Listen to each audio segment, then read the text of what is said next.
Hi everyone, this is Robert and welcome to IDG Live. Today we are looking at the Great Maester Conspiracy. Is there even a conspiracy? That's one of the questions we're going to be looking at today. If you're watching live, hi, great to see you. I said last week this was going to be a pre-record. It's not. I am live here today. I just got my dates wrong. So next week's going to be the pre-record. That one I think we'll probably do a Lord of the Rings stream for. But today we are looking at I've called it the Great Maester Conspiracy. There is no specific name for this. It's just a general feeling that the Maesters have got an agenda, and they are trying to push this agenda through their long existence. And every now and then, it looks like we can just sort of peek behind the curtains and we can just get a little glimpse about maybe what it is that they're doing. But I'll give a little bit of an overview to start with, answer questions from my patrons and from the chat as we go. And let's start off with some background. Where do the Maesters come from? I've got the quote from the World of Ice and Fire about the origins of the Citadel, and even there it said we're not 100% sure. However, we're told most credit its founding to the second son of Uthor of the High Tower, Prince Peramore the Twisted, a sickly boy born with a withered arm and a twisted back. Peramore was bedridden for much of his short life, but had an insatiable curiosity about the world beyond his window. So he turned to wise men, teachers, priests, healers, and singers, along with a certain number of wizards, alchemists, and sorcerers. It is said that the prince had no greater pleasure in life than listening to these scholars argue with one another. When Peramore died, his brother, King Oregon, bequeathed a large tract of land beside the Honeywine to Peramore's pets, that they might establish themselves and continue teaching, learning, and questing after truth. And so they did. So that's the sort of background and history that we have to why they're there in the first place. And if you're wondering how far back in time this is, it's a very long way back in time. We don't have an exact date, but the Uthor of the High Tower, who was Prince Peramore's father, he also appears in reference to legends about the High Tower. And the High Tower, you may well remember, House Hightower, George R. R. Martin has confirmed, are the oldest house in all of Westeros. And the High Tower, after which they are named, started out as just this ancient base unit with fused black stone. We could go down that tangent if you want to, but for these purposes, let's just say that is there and it is ancient and nobody's 100% certain where that came from. And then on top of that, they built the High Tower, and they tried, I think it was 4 times, building a wooden structure. Uthor is the person who is credited with commissioning a stone structure, the High Tower that we know today. Now, this is all Age of Heroes legends, but we can sort of put the timing here relatively clearly with the fact that the person that he allegedly commissioned to build the High Tower was Bran the Builder, which puts this then, even if this is not exactly right, and George R. R. Martin always tells us that we should be very cautious with legends in his world, but this puts us roughly at the same sort of age as the building of the wall, the establishment of Winterfell and House Stark, the building of Storm's End, some of the oldest, most ancient buildings and groups that we have in the entirety of Westeros, all happened at roughly the same time. They're linked by this character, Bran the Builder, which incidentally, and we've not got huge amounts of evidence here at all, but just incidentally does potentially link this with what happens after the first long night. Because if we're taking Bran the Builder as being the founding father of House Stark as being the person who's helping to build the wall, which is obviously the response after the others had been pushed back. If we're saying that was his role, then this is what is happening in the south of the continent in response to the end of the Long Night. And one of my favorite pet theories, it's not a theory, it's an observation, is that so many of the important things, or things that may well be important for the defeating of the others, are on islands. We have the Isle of Faces, which is the hub of the Weirwood network. We have Dragonstone, which is where we've got the Dragonglass mine.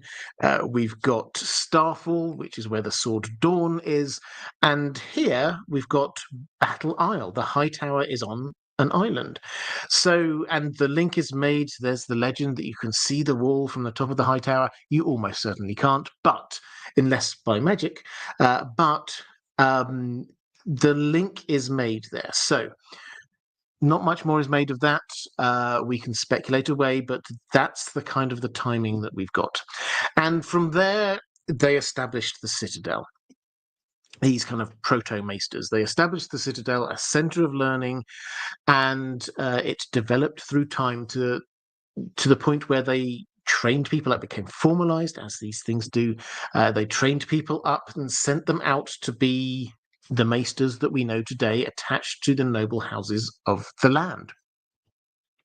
And the maesters, so they seem to have very broadly two big roles. One is the sending maesters out to be the teachers, the advisors, the communications experts for the lords of the land, and the other is learning in and of itself. Some of which meant that people were based in the Citadel, with the library, and teaching others, and some of which the maesters went out and about in the world and learned from what was going on. If you read your way through the world of Ice and Fire, you will find so many examples of we know about what happened in this part of the world because a maester went over there. We know about what happened over here because this maester wrote about it. The maesters went over to old Valyria all the time and they were learning things. We get all of this information from the maesters. And so, although we don't know exactly when this happened, it seems to have been sort of over time, this morphed into the organization that we know. They weren't, however, always the preeminent equivalent organization in Westeros. The pyromancers, the alchemists, it would appear the ancient order of alchemists were, for a very long time, they were equally powerful, if not more so. It's only recently, with the magic leaking out of the world, that the alchemists, the pyromancers' power has waned, and with that, the power of the maesters has waxed, which perhaps, and we will come back to this point, perhaps gives a little bit of a hint to their agenda and why they might be wanting to be limiting magic. Because that is the crux of this idea about the Great Maester Conspiracy, that they are seeking to build a world of science and reason in which there is no place for magic. Now, there's a few points at which we say maybe they proactively went out and did a thing there. But first of all, we do have to acknowledge the main way that they seem to, if this is their main agenda, they seem to have kind of engendered this through the realm, is through very much a soft power mechanism. They make sure that if you're training to be a maester, the night before you become a maester, you have to spend a night in a dark room with some glass candles, trying to get these glass candles to work, to create light. And you can't. That's the whole point of it. to teach you that magic does not work, which means that in order for you to become a maester, you have to have been indoctrinated in some way to understand that magic does not exist, magic does not work. And that is what the maesters took out as a general attitude. A maester doesn't have to be signed up to any secret agenda here at all. They go out and teach and train the next generation of nobles in Westeros with themselves having that belief. A good example, and we'll come back to this a little bit later because I've got a couple of questions on him. A good example is Maester Luwin, who you see all the way, particularly through book one, when he's talking to Bran, and Bran's there excited about magic, and he's excited about stories from old Nan, and he's excited about his dreams. And Maester Luwin is always just trying to calm him down. Magic doesn't exist. Yes, you've had some dreams, but think about that came true. But think about all the dreams you had that didn't come true. And he is all the way through just trying to just calm down everyone. That magic is not real. And if you imagine that everywhere across the Seven Kingdoms for centuries, that I think is probably the biggest kind of soft power pursuit of this agenda, if there is an agenda, that you will find. However, I said there are a few points where we might be able to look at and say, is this them proactively going in to try and change the course of history? The first is the Doom of Valyria. Now, we talked about the Doom of Valyria a few weeks ago, so I'm not going to go through the entire theory, but it does seem pretty clear that one of the beneficiaries of the end of the Valyrian freehold was the Maesters. Suddenly, they became the hub of non-magical knowledge across basically the whole world. We have a Shy at the other end, which is very much a hub of magical knowledge, but the Citadel became the main hub of knowledge. And if they wished to get rid of dragons and magic, then that is the way to go. So I have theorized that they may well have been one of the driving forces behind the Doom of Valyria. Even if you don't believe that, you can then sort of fast forward in time all the way through to just after the Dance of the Dragons. And we have Westeros, who never really had dragons. Yes, millennia ago, dragons did fly around over Westeros, but for long periods of time, the dragons weren't over Westeros because the Valyrian freehold did not extend that far. And then with the Targaryen invasion, the dragons took over. And the number of dragons was expanding. There was 20 at the start of the Dance of the Dragons. Most of those died during the dance. And then you get this period of time after the dance when suddenly, with no clear explanation, nothing changing in terms of what was done, the dragon eggs stopped hatching good, healthy, live dragons.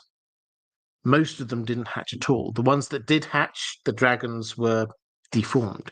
Something changed there.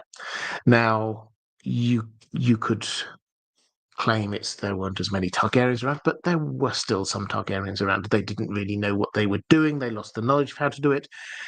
Dragon eggs were hatching without them doing anything special before. This was just like a normal, there's a clutch of dragon eggs down there and dragonstone and another one's hatched. This happened without them doing anything. Something changed. Now, you have to ask who had the power to do that at that moment in time. And the simple fact is, and it's kind of glossed over in Fire and Blood, but when you look at it, you suddenly realize that there's a period of time, 6 months, maybe even longer, where Grand Maester Muncan was the most powerful person in the entire Seven Kingdoms. In fact, one could argue the most powerful person in the history of the Seven Kingdoms. because the king was a child, which meant that, and this was Aegon III, which meant that he had no executive power. And in fact, he spent most of his time just staying up in his rooms. He didn't get engaged. He was understandably traumatized by what had happened in the dance. So there was no king ruling. So who would rule for the king? Well, you have regents. And they established 7 regents at the start of the regency. Within 2 years, 6 of them had either died or been forced out or quit. 3 more were appointed. They went as well, leaving just 1 regent, Munchen. But obviously it's not just the regent, there's also a hand of the king.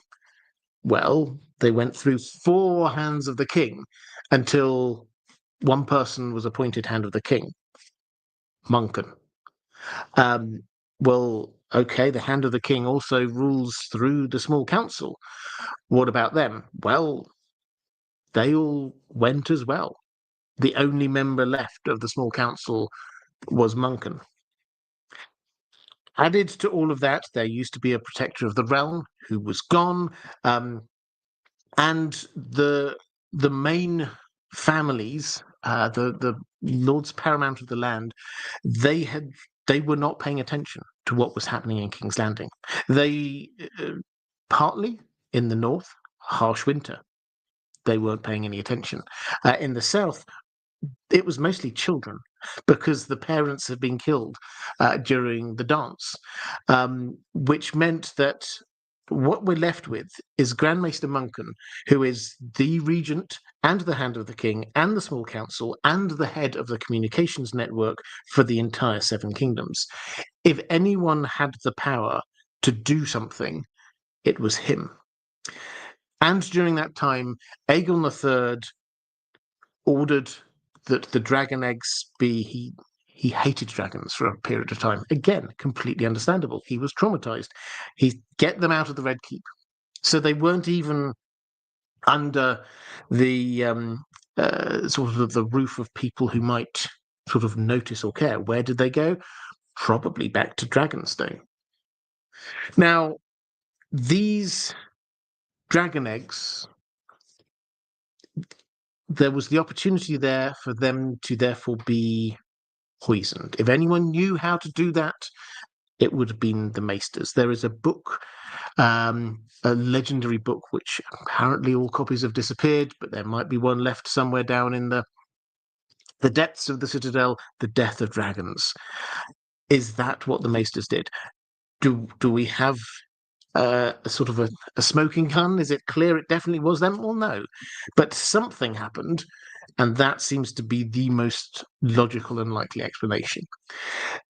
When you then add in people like Marwyn the Mage, who later on say to Sam, who do you think killed the dragons the first time around? It's the Maesters. There are people who clearly think that that was the case.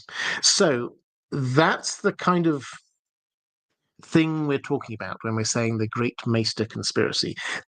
I think conspiracy is the wrong word. I think it's an agenda. And every now and then, they have to push it. Most of the time, though, it's just through soft power. So the question, and we will come on to this a bit later, but I'll pose it here now.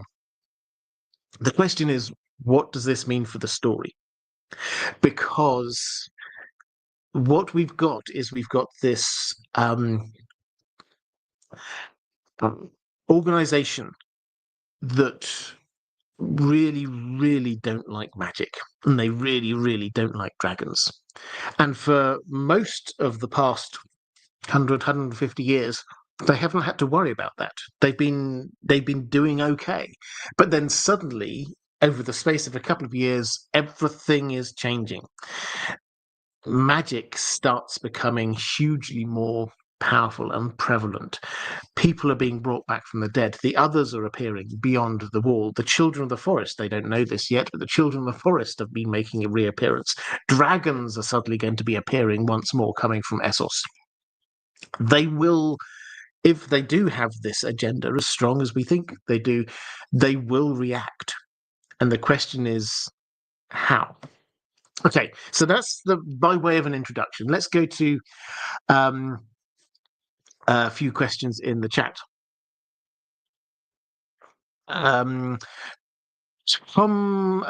Thomas, and I hope you'll forgive me for not trying to pronounce your surname. I would merely muddle it up quite badly. Saying off topic, but what is the point of Bloodraven's culling of the Targaryens? It seems important, but also George to have George having a pro-eugenics storyline? I mean, I don't know about pro-eugenics. The genetic inheritance is quite a strong theme within A Song of Ice and Fire. I think that much is pretty clear. Yes, we're slightly off topic, but very briefly, if Bloodraven was responsible, he was certainly responsible for killing quite a lot of the Blackfires, and on his watch, a surprisingly huge number of Targaryens did die in a surprising number of different strange ways. Why might he want that? Well, we have this prophecy about the prince that was promised coming from a very specific line. And if he wanted to make sure that that specific line was on the throne, then he had to get rid of a whole load of people who might potentially be in the way of that. So that's in order for that person to be the prince that was promised. So that's the sort of the high level thinking there. Michael Trainer saying, no question, but it's my daughter's name day and I'm feeling happy and generous. Thanks for the content, which is lulling her to sleep in the hospital. Happy birthday, Lily. Well, happy birthday, happy name day. I don't know, in the hospital, is this... I don't know whether you're in hospital because this is her first name day, actual birthday, but I hope you're having a wonderful time. Which does remind me, in Deep Sleep, I mentioned this at the end of the last live stream I did. I don't know, I can't remember if I remember to put the link in. I'm sure someone, if you're watching this live, someone will put a link in the chat. The moderators will probably do that. I'm launching a new channel. I've not managed to put a content on there yet, but I've set up the channel called In Deep Sleep because people tell me they use these videos to go to sleep. So I thought what I would do is I would just try and create a even more sleepy videos, if that makes sense. It's these live streams, this is where we're starting, but I would love your comments. Put the comments down under this video if you want. I'll ask my patrons for their thoughts of what kind of works. The first video I'm going to do is last week's live stream, just with like a fireside, some nice crackling fire sounds in the background. After the live stream finishes, then the video carries on with the sort of the white noise of the fire just there, a full 8 hours. So if that's what you want, then that's what I'm going to be producing over there. Let me know whether you think that works. Let me know whether another format might work even better. I'm sort of being led by people on this because people have told me that this is what they think would be good. So we'll see. But yes, do go and check out In Deep Sleep. If you want to do me a favor, if you can follow the link, I'll put the link after the stream down in the description. Then go over there and just subscribe. That would be really helpful for me. So when videos do come up, you'll get the notifications, and then you can let me know what you think about them. Okay, let's go to... there we go. Another question from Gilio saying, how is it the Citadel is the only bastion of liberal arts in all of Westeros? Is there any sociological reason they exist? Think Renaissance and the trend towards humanist philosophy in our world. Yeah, I mean, I think we're a little bit... If you try and map, obviously it's a very different history, but we're sort of a little bit before the Renaissance, if that makes sense. What we've got is still a very stratified culture. where you have the nobility, and then you have those who are the serfs, really, who are working for the nobility, and then you have the small folk. You have a very small kind of independent trader class, as far as we can tell. It is there, but in terms of sort of like a wider aristocracy in a city with the large number of rich people in that city, that hasn't really emerged yet. So, are there bastions of the liberal arts in other places in Westeros? Well, there certainly are. If you go over to Lannisport, there's a lot of people. There's gold, not just gold merchants, but also people crafting things from gold. So there's very much a sort of a crafting kind of sense over there. We don't have huge amounts about painting. There's it's random thought. Somebody noted this in a live stream here a while ago. There aren't many paintings mentioned in this. Tapestries, yes, definitely. And you could sort of say that is a sort of a liberal art kind of thing, often created by women, it would appear. But no, there's less of it. There's more when you go over to places like Bravos, and you see a lot more in terms of theatre culture and things along those lines. Why is it? It's because the system has become so entrenched that you haven't yet gained the expansion of, and historians forgive me for sort of like glossing over like all of these kinds of things, but you need a sort of an expansion of what I would call the middle classes to a degree, and it's spreading out of money from just the 1% to a little bit more, so that you can start having patrons of the arts, and that's when that goes. The Citadel, though, closely guard the knowledge, which means that a lot of these things, it's just the people who've been to the Citadel.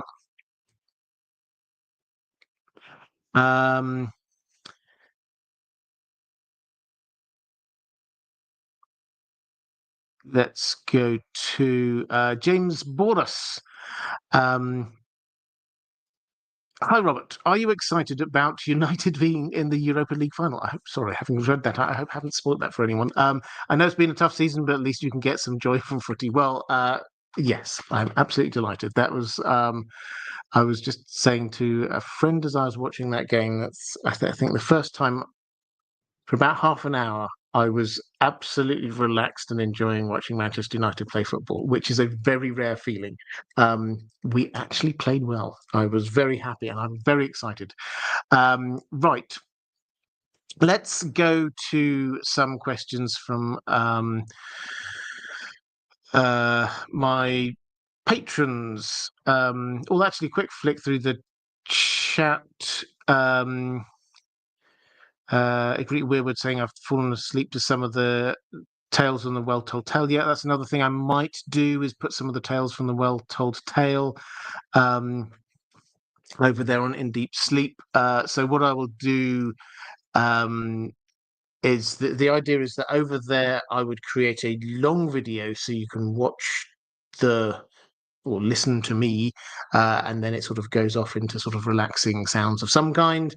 No adverts in the middle of the video. I'll probably put some at the beginning and the end, just so the channel can pay for itself. But if you get to the end of an 8-hour video, then well done. But get a rude awakening from an advert. But that's the idea, is that it would be a solid long video that you can just press play, shut your eyes, and hopefully relax to. Simon Schaffner, is there any specific role the potential Valyrian steel ring reforging plays within the potential Grand Maester conspiracy? Or is it just an isolated incident of potential Maester sneakiness? Or is it a small part of the bigger picture? Right, so this is... and I've got a challenge to this coming up a bit later, which I'm quite looking forward to. But this is the fact that we have the Maesters.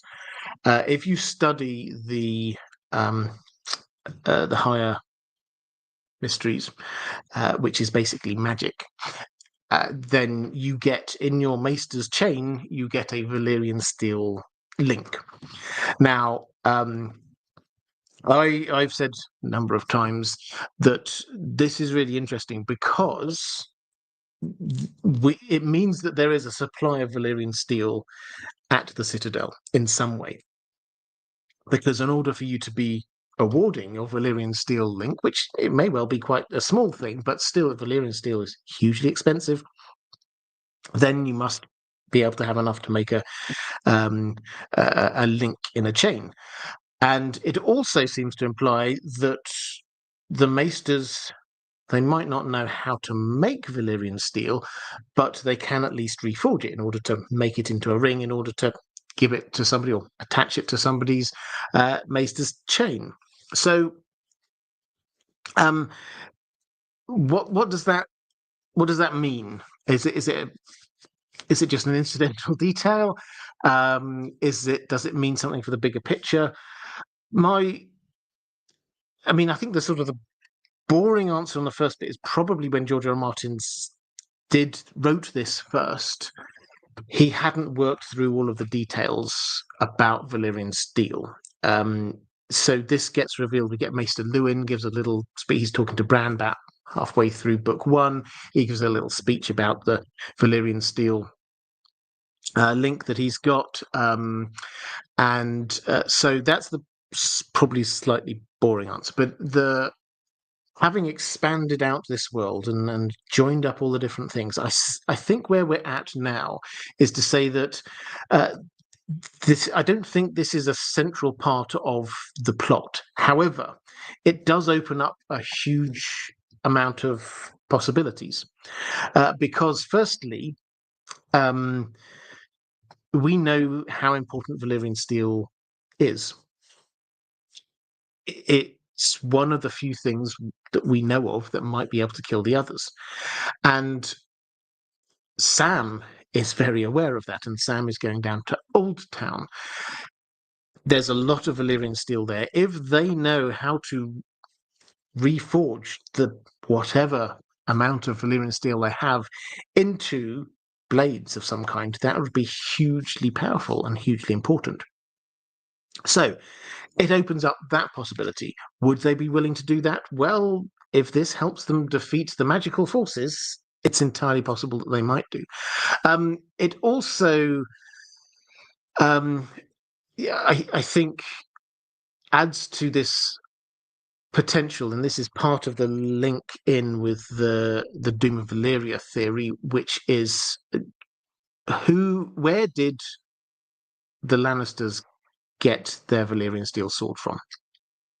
Because we're told the Valyrians refused to, because they had this prophecy about the Lannister gold causing doom, basically. So they refused to, and the Lannisters were desperate to do this. We know because Tywin Lannister was willing to spend huge amounts of money trying to get a replacement later on, and no one was willing to sell their Valyrian steel sword. So it seems unlikely that they managed to buy one that a family has already bought. So they must have commissioned somebody else who knows how to make Valyrian steel swords. Is it possible that the Maesters managed to amass enough Valyrian steel that they could forge it into a sword, bright raw, and sell that to the Lannisters? If so, they get a huge amount of Lannister gold, and that amount of Lannister gold could then be used fulfilling the prophecy about how this might bring the downfall of the Valyrians. So, when you're saying, is it an isolated incident?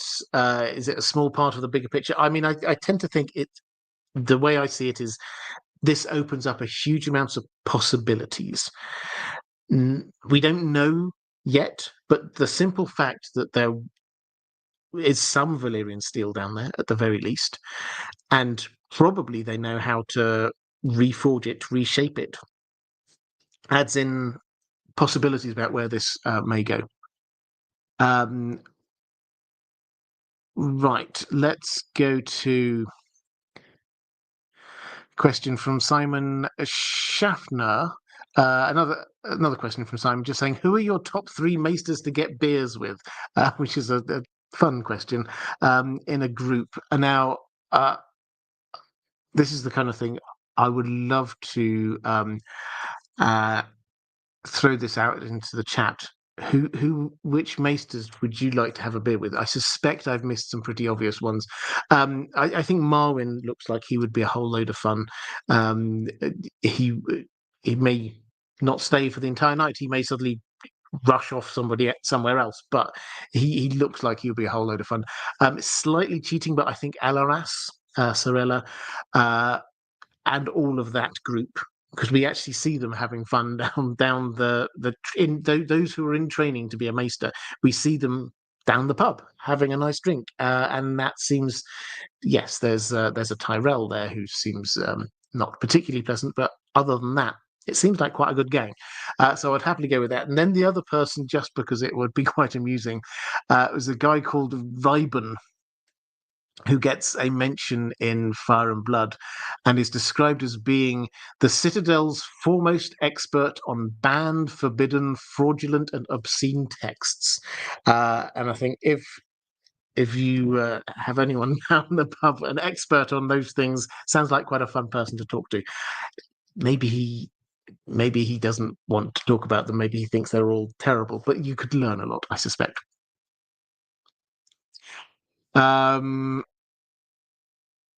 True Yellow Dart saying it's totally cheating, but I want to go to drinking with Septon Bath and Septon Sefton. Yeah, there's a lot more Septons. When I was thinking about the Septons, I was thinking that there's a lot there. Imagine going drinking with Septon Moon, for those who've read Fire and Blood. But Shelley J saying Marwyn Sam seems like a nice guy. I'm not quite sure whether he's like a go for a beers with kind of guy, but he seems like a nice guy. Maester Aemon. Oh, good call, Fletcher Reed. Yeah, he would be really interesting to go out and have a good long chat with. Okay, let's go to Sir Friend saying happy Thursday, Rob, and to you too. Building on from the theory I think you subscribe to, that the Maesters played a part in the dragons being wiped out, do you see something similar happening again with Dany's dragons? I think you've talked before about how narratively it could make sense for the two threats, others and dragons, to both be wiped out. It does make narrative sense. However, and don't hate me, fellow geeks, says Sir Friend, one of the few things I was on board with in the show's finale was Drogon surviving and presumably heading back to Valyria. Would love to hear your thoughts as well. Best wishes, warmest regards, and to you. Yes, I do subscribe to the theory that the Maesters did play a part in the dragon being wiped out. And you said I've talked before about how narratively it could make sense for the two threats to be wiped out. Yes, sort of. My view is, and how this was set out originally by George R. R. Martin as a trilogy, was you have 3 threats to the Seven Kingdoms. You have the Civil War, you have the others, and you have the dragons. And they need to all be resolved. That all of those threats need to be resolved. And I think that's the word I would use rather than eliminated or destroyed or wiped out or anything along those lines. I think it's resolved is the word I'd use. Now, the story cannot end until the others pushing forward that threat has been dealt with. Now, that doesn't necessarily mean you're going to have a big battle and everybody's got their Valyrian steel swords and you kill every single one of them and that's over. Maybe that's how it's going to go, but that doesn't feel like that's the way that this story is heading. I'm still of the opinion that the most likely conclusion there is some kind of undoing of the magic that created the others or brought the others into play. So that would be resolved there. The dragons, how do you resolve the dragons being in Westeros? Well, I think you have to end up with the dragons not being in Westeros. That, I think, is the sort of the main point. Probably they die. But I'm with you in that if one dragon survives and flies off, we know not where, that would still provide, pardon me, a narrative end to that threat, because it is a threat. We often think of Dany as being, she's one of the good characters. We get behind her, so, and the dragons are on her side. But in terms of the meta story, dragons are incredibly dangerous, and they do kill a huge amount of people. And yes, the TV show just kind of fluffed the ending, but if all of the dragons are either dead or have left, that does provide a narrative conclusion there to that. And it does feel George R. Martin, if he's going for bittersweet, part of bittersweet might be this idea that, well, we have dealt with both of these threats, but it's possible maybe one day they'll come back. And that would still work for me. So, might the Maesters play a part in that? I think because they've got the Valyrian steel link, the idea that they might play some role consciously or subconsciously in dealing with the others has to stay there. The fact that we have had seeded this idea of the Maesters having the knowledge of how to kill the dragons is also important. The death of dragons. The Faceless Men appear to be potentially looking for that book as well. So might they be involved? Yes, although as far as we can tell, the Maesters didn't kill huge flying dragons. They poisoned dragon eggs. So, I mean, might Drogon lay some dragon eggs and the Maesters say, don't worry, we'll deal with this? Perhaps. But yeah, they may have a role, but it's not going to be in shooting down dragons out of the sky. Martin S. saying, Evening, Robert. I hope you are well. Ending my birthday with your live stream after some Bollinger Grande Année. James Bond beverage. Well, happy birthday to you. I hope you had a fantastic day, and yeah, you treat yourself. I hope you had a really good time, and great to see you here in the chat. Michelle Rimo saying, I don't want the dragons to die. I mean, if I had to guess, I think at least one of them will. Probably two, possibly three. Sorry. Andrew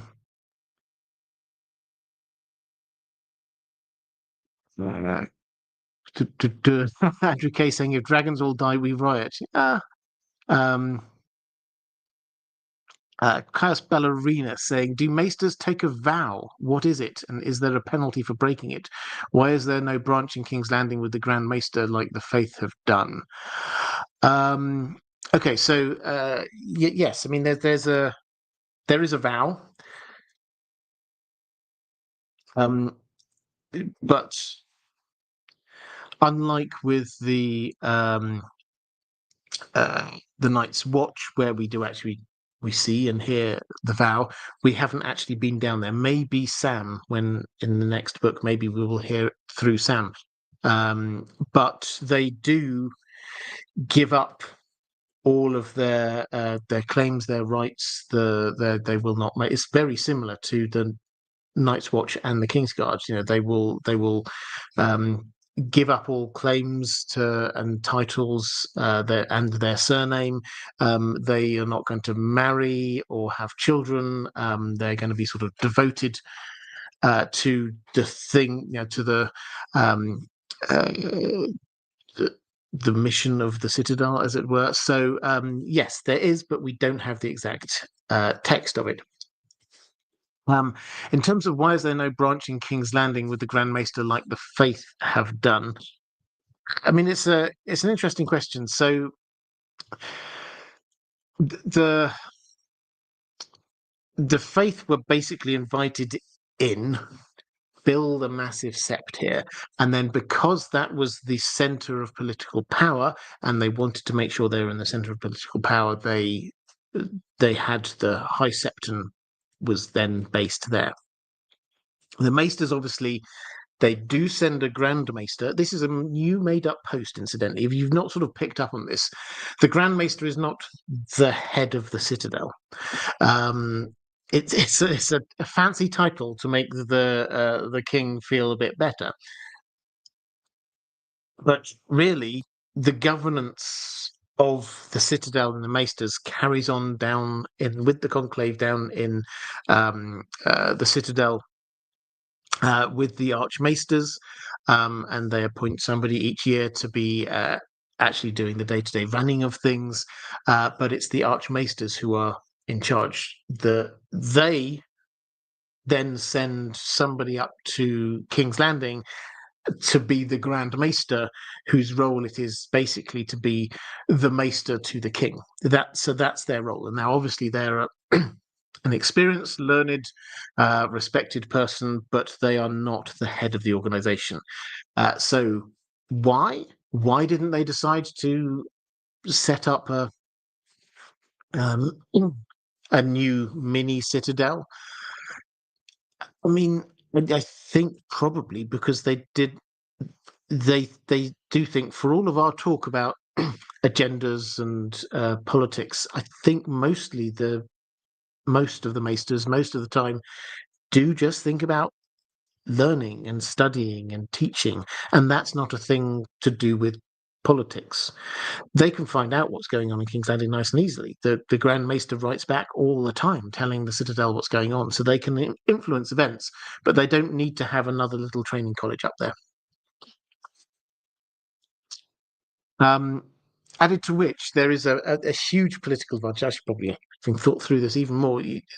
For the faith to have the Great Sept there, because suddenly the focus of all of the big state occasions, or most of the big state occasions, is the Great Sept.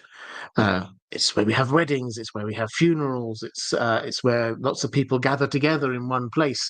Outside of which we that's what they executed Ned Stark. This is the hub, which and makes people see that the faith is the center of everything like that. So there's a huge advantage there for the faith to do that. The Maesters, they don't. They prefer actually operating in the shadows. They prefer having their influence to be very soft, quiet influence that people don't necessarily stop and think, wow, they're really powerful. So they didn't need that. That wouldn't be the political advantage for them. It would be for others.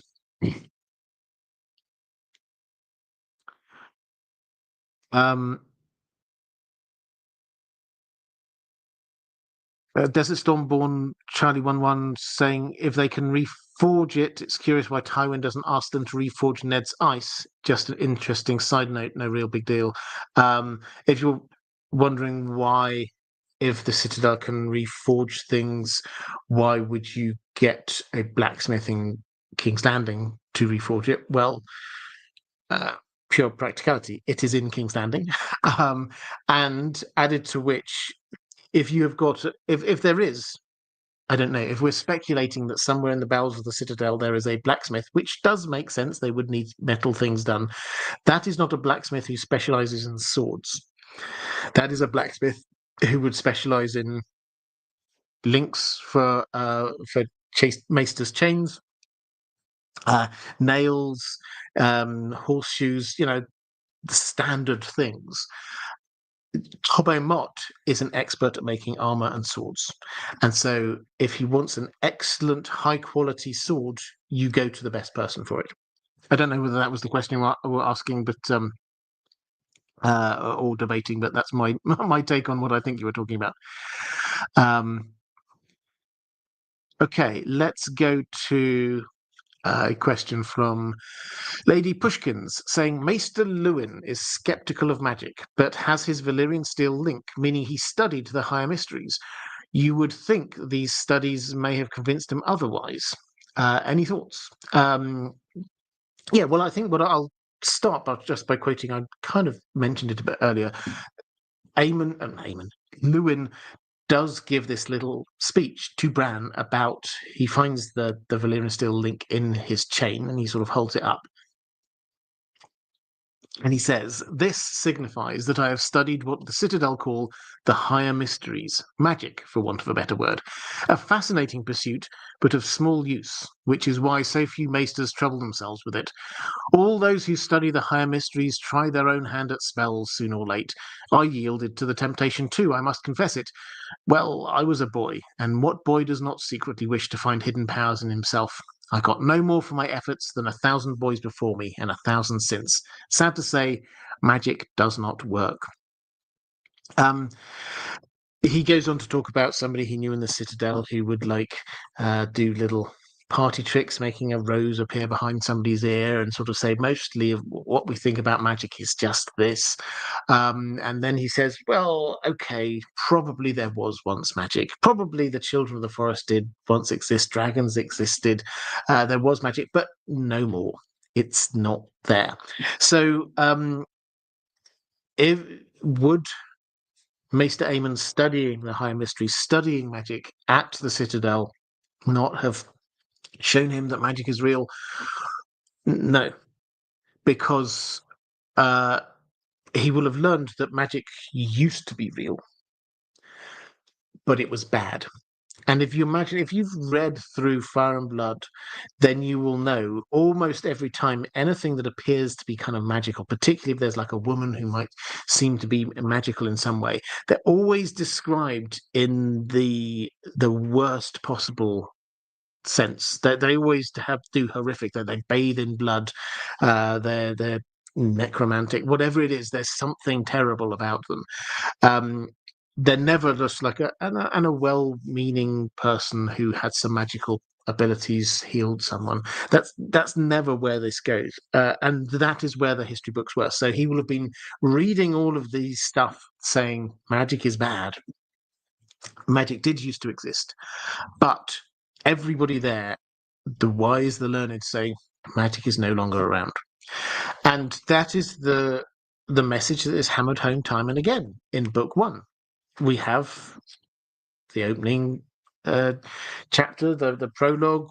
We have magic. The end of the book, we have magic. We have one chapter in the middle with Bran. We have magic. Most of the time, the rest of it, all of the wise and clever people, Tyrion, Lewin, whoever, they're just laughing at the idea of magic. This is what the clever people think. Magic does not exist.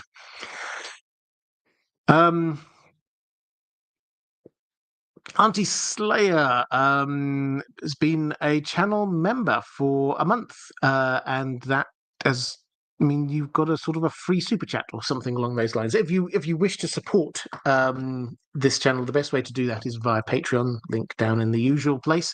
And patrons, thank you. Chance to say thank you, patrons. Your support means huge amounts to me. I can't really put it into words, but thank you. If for whatever reason you do not wish to go to another site, go over to Patreon. Another way to support the channel, if you wish to do so, and thank you, by the way, if you do, is channel membership. There's a button somewhere on your screen that says channel membership, and one of the things you get there is you get your name highlighted in the chat, so I will spot it more. Anyway, Auntie Slayer, thank you very much. At its core, do you think the Maester's desire to rid the world of magic is rooted in good intentions, or is it purely a power play? It's an interesting question. I mean, I think maybe a bit of both. The desire to have and keep power, soft power. This is that they don't ever seem to go for like a real grab for power, being in charge of anywhere, but having the soft power, that is definitely there.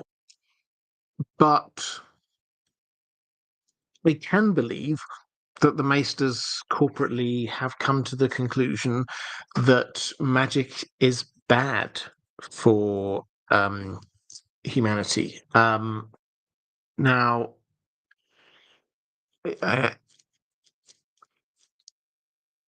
think there's a. Trying to work out whether there was a. I've got another question that sort of links onto this, but I'll talk about this now.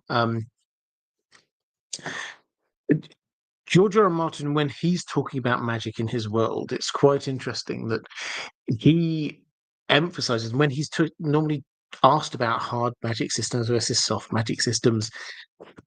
He's got a very soft magic system and doesn't like to explain exactly how magic works.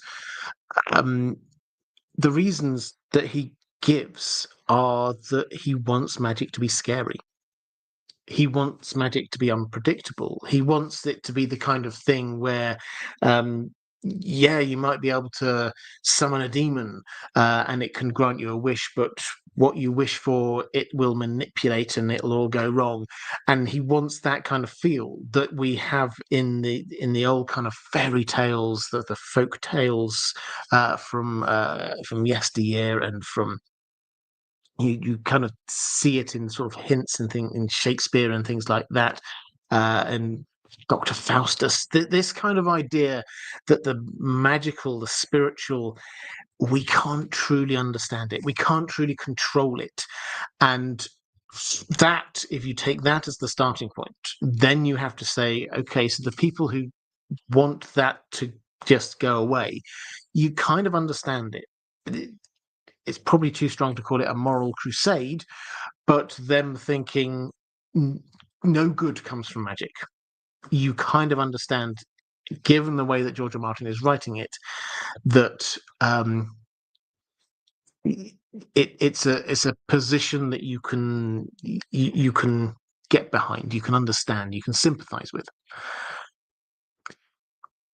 Gilio is saying, did the Targaryens provide copies of their dragon lore to the Citadel? And could this be used to have been used to slowly kill off dragons and still have them? Uh, well, the short answer is we don't know, because we don't know what dragon lore the Targaryens had. Certainly, by the time we get to Aegon V, he's still searching for dragon lore knowledge in Asshai and places like that. When Dany thinks about these kind of things, then she's half remembering stuff. She's on the back of Drogon, going flying off into the Dothraki Sea. She cannot control him, and she like half remembers. Oh, yeah, didn't I'm sure that the Valyrians used to have dragon horns they could use to control their dragons, but she can't. She doesn't know. Um, so undoubtedly they have lost a lot, but we do not know how much the Targaryens brought with them. Presumably, whatever books and knowledge and lore they had, but we're not told that they were the great scholars. That's not the thing that we're told. We're not told that they had a massive library or anything like that. We don't read about it. I have to admit, I was very struck for the set design for House of the Dragon, and I don't know where this has come from, but it has been clearly a conscious decision to. You remember they've got a couple of rooms where they've got like these sort of crisscross pattern all along the walls. And there are scrolls and there are books in there. And several times we see characters reading books. Rhaenyra's reading a book about Visenya or about the doom of Valyria. That they have got a whole lot of knowledge. And you have to wonder what happened to that. Where did that go? Because it doesn't seem to still be there by the time we get to A Song of Ice and Fire. Would the Maesters have kept the knowledge? I think almost certainly Maesters in Dragonstone will have been sent there because they had some knowledge of curiosity about interest in dragons and Valyria and things like that. So the Maesters who were there during the time that the Targaryens were there, it would make sense if they certainly copied over a few things, memorized some stuff, wrote things down, maybe even stole the occasional thing here or there. That makes absolute sense to me because that's what they were about. We know that the Maesters went over to Valyria to collect as much knowledge as they could. It would make sense that they go to, if they think there's knowledge in Dragonstone, Maesters would go to Dragonstone to try and collect that knowledge. So um, probably the Citadel has got a large amount of information about dragons, how they live, how they die, um, uh, which could be used theoretically to kill off dragons. Yes, we just do not know.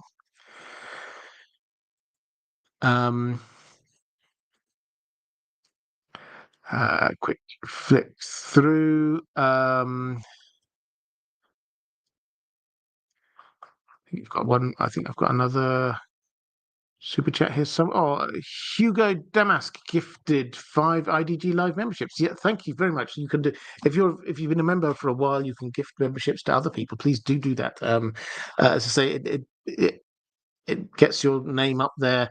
I will see it more in the chat. So thank you very much for that. I hugely appreciate it. Right, question from Gina Z. Following up on the Lewin point, saying happy Thursday, Robert, and to you. I'm curious about Maester Lewin. Did any of his actions hint that he was furthering a Maester agenda? And to what degree were his views on magic changed by seeing the Stark children with their direwolves? Okay, so for most of the time, particularly in book 1, Maester Lewin is there actively acting against magic, or belief in magic is probably a better way of saying it. He's there plenty of times. He's coming up with sleeping. Bran says, "Oh yeah, I had some crazy dreams last night, all about three-eyed raven and a weirwood tree." And Maester Lewin says, "Right, well, we'll mix up this sleeping draft for you. You really should be taking that." And then Bran says, I had this dream about such and such. And then Maester Lewin says, yeah, but, think about the dreams that you've had that haven't come true. With the direwolves, he's one of the people who's most strongly in favor of them being chained up. In fact, complete aside here, but when we get this vision, Jojen has the vision of the winged direwolf held down by chains. We often interpret this rightly, I think, as this is Bran. He's the direwolf. The wings are there because, the flying metaphor for magic, and he's being held down in Winterfell. But the person in Winterfell most associated with chains is Maester Lewin. He's always tugging at the chain around his neck.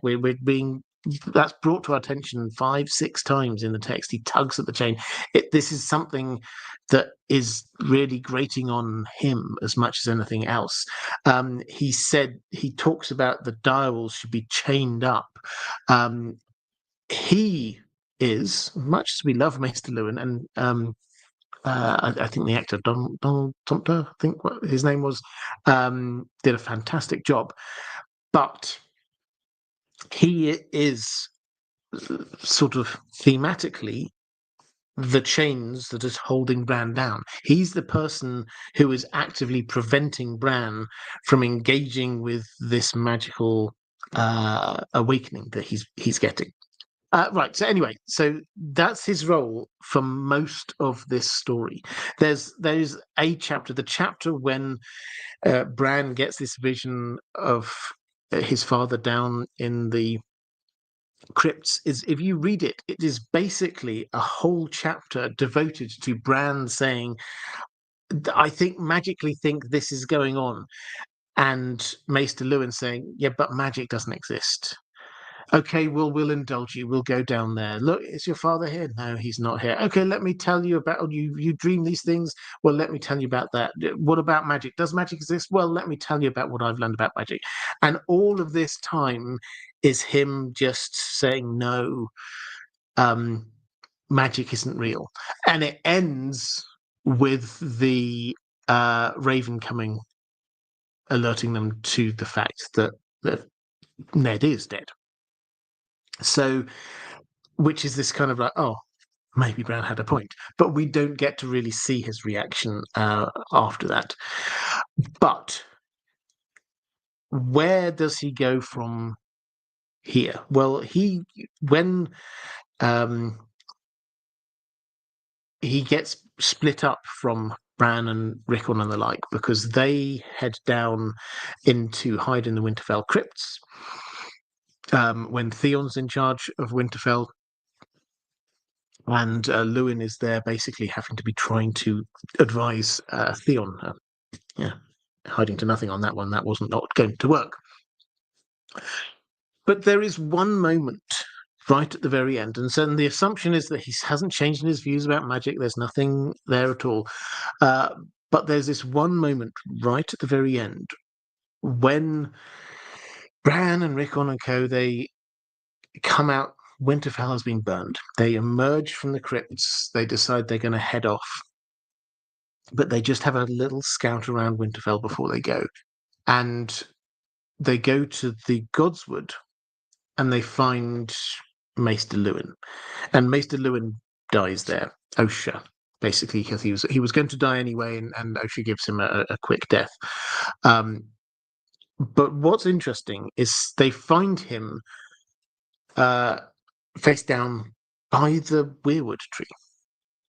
And there's a trail of blood that has gone through the trees to the weirwood tree, which means that he decided wherever he'd first been sort of stabbed, attacked, he decided he wanted to get to the weirwood tree. He was a maester. He knew he was dying. He decided the place he wanted to die was the weirwood tree, and he crawled there. His final energy was crawling to the weirwood tree. And then he basically asked to be killed in front of the weirwood tree. Now, this is one of a number of what are quite possibly unintentional sacrifices to the weirwood tree. But what is interesting is that he chose that as the spot of his death. Why? Is it because he had a sudden love of weirwood trees? It feels unlikely. It feels unlikely that this was not his home. He didn't come from Winterfell. He was in Riverrun with Cat, and then he moved. He was obviously in the Citadel before that. He didn't seem to have any particular affinity there, but he decided that's where he wanted to die. Does this mean that at the last he had this kind of like thought, revelation? The weirwood trees, that's where I want to, because maybe somehow I can pass up into the weirwood network. I don't know. It's just a fascinating little moment. He chose that as his place of death, and we're not told exactly why. Donna Daly, was Aemon sent to the wall because of the conspiracy? He's smart enough to work it out if he's at the Citadel. Also possible that he can use magic. So Maester Marwyn, Archmaester Marwyn the Mage, he says a lot when he's talking to Sam. He's fully subscribed up to this Maester conspiracy, and he basically says, why do you think they sent him up to the wall? He could have been Archmaester. He's very clever. He's very knowledgeable. Why on earth they wanted him out of the way? They didn't want him here because he was a Targaryen. Yes, there's the Dragon Dreams thing. That's why he got sent there. If you read through the what Maester Aemon himself says and the World of Ice and Fire, you get a slightly different view, which was that this was his decision to go.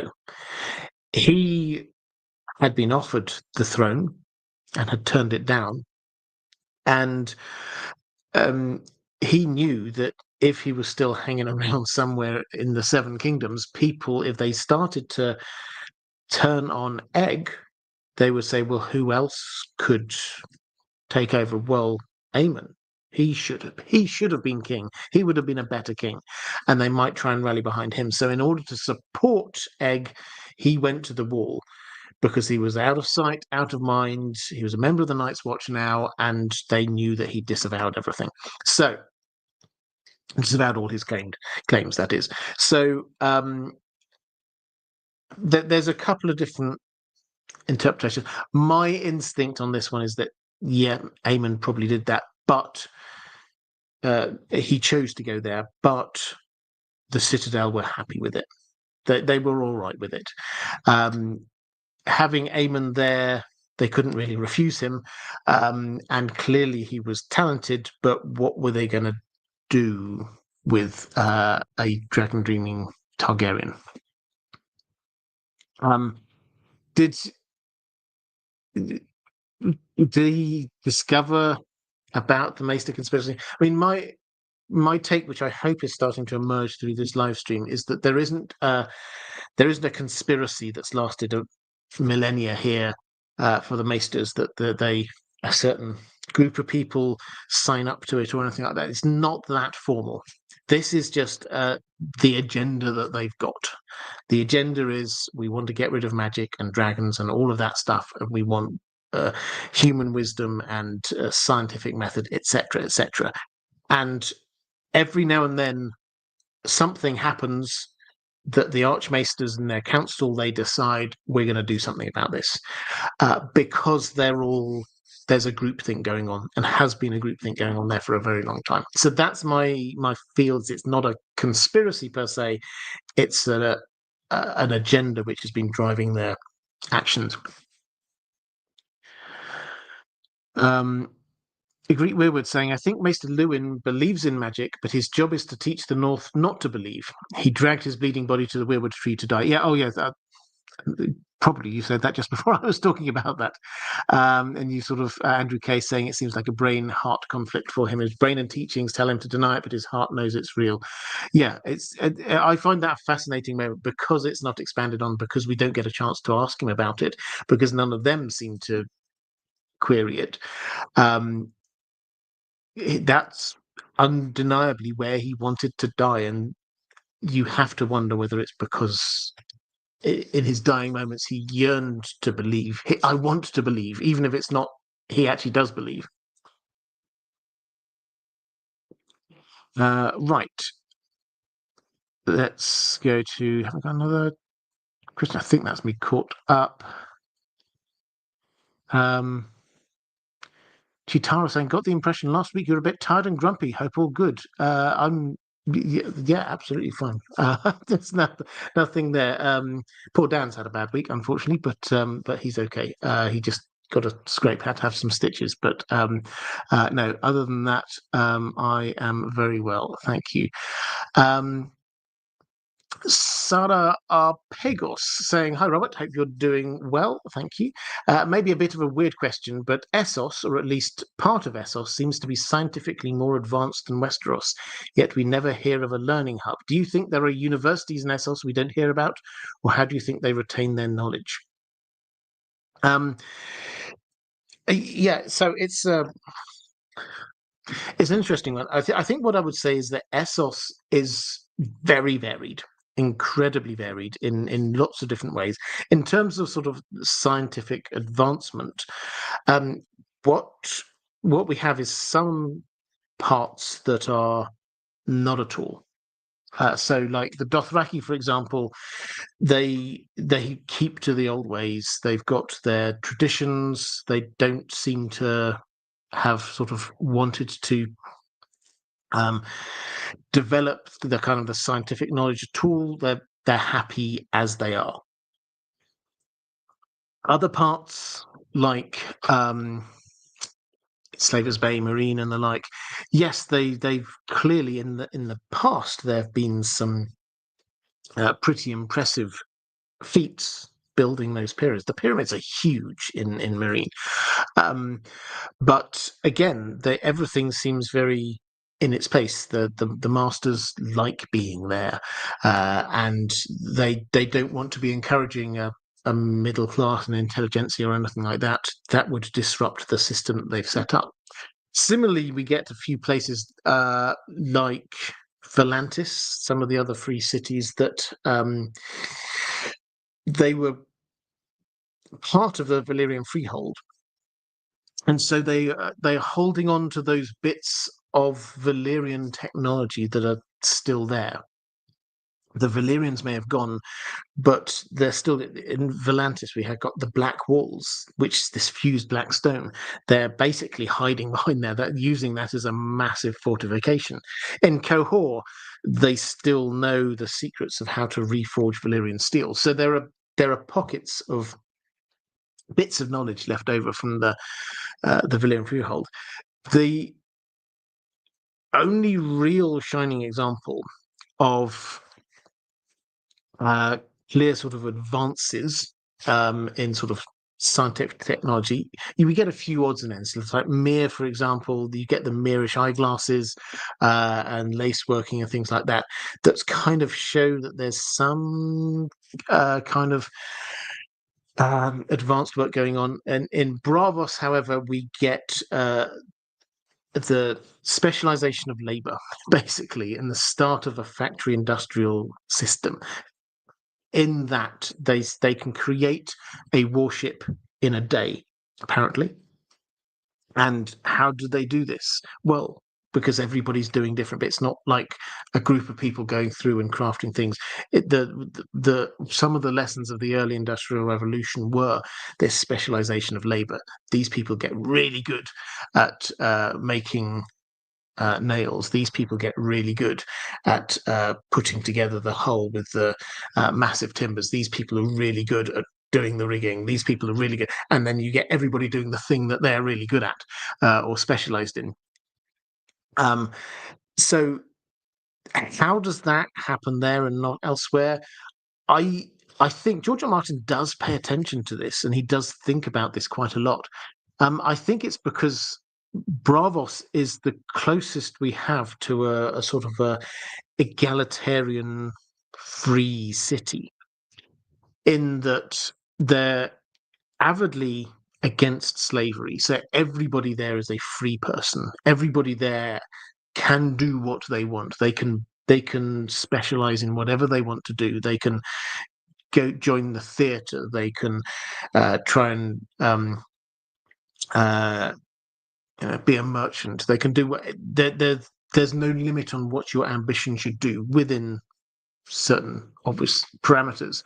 Um, and that has allowed this kind of more enterprising spirit to develop within Bravos than it has in other cities. And I really quite like that. It shows that George R. R. Martin has thought through what are the implications of the way that this city works or the way that that city works.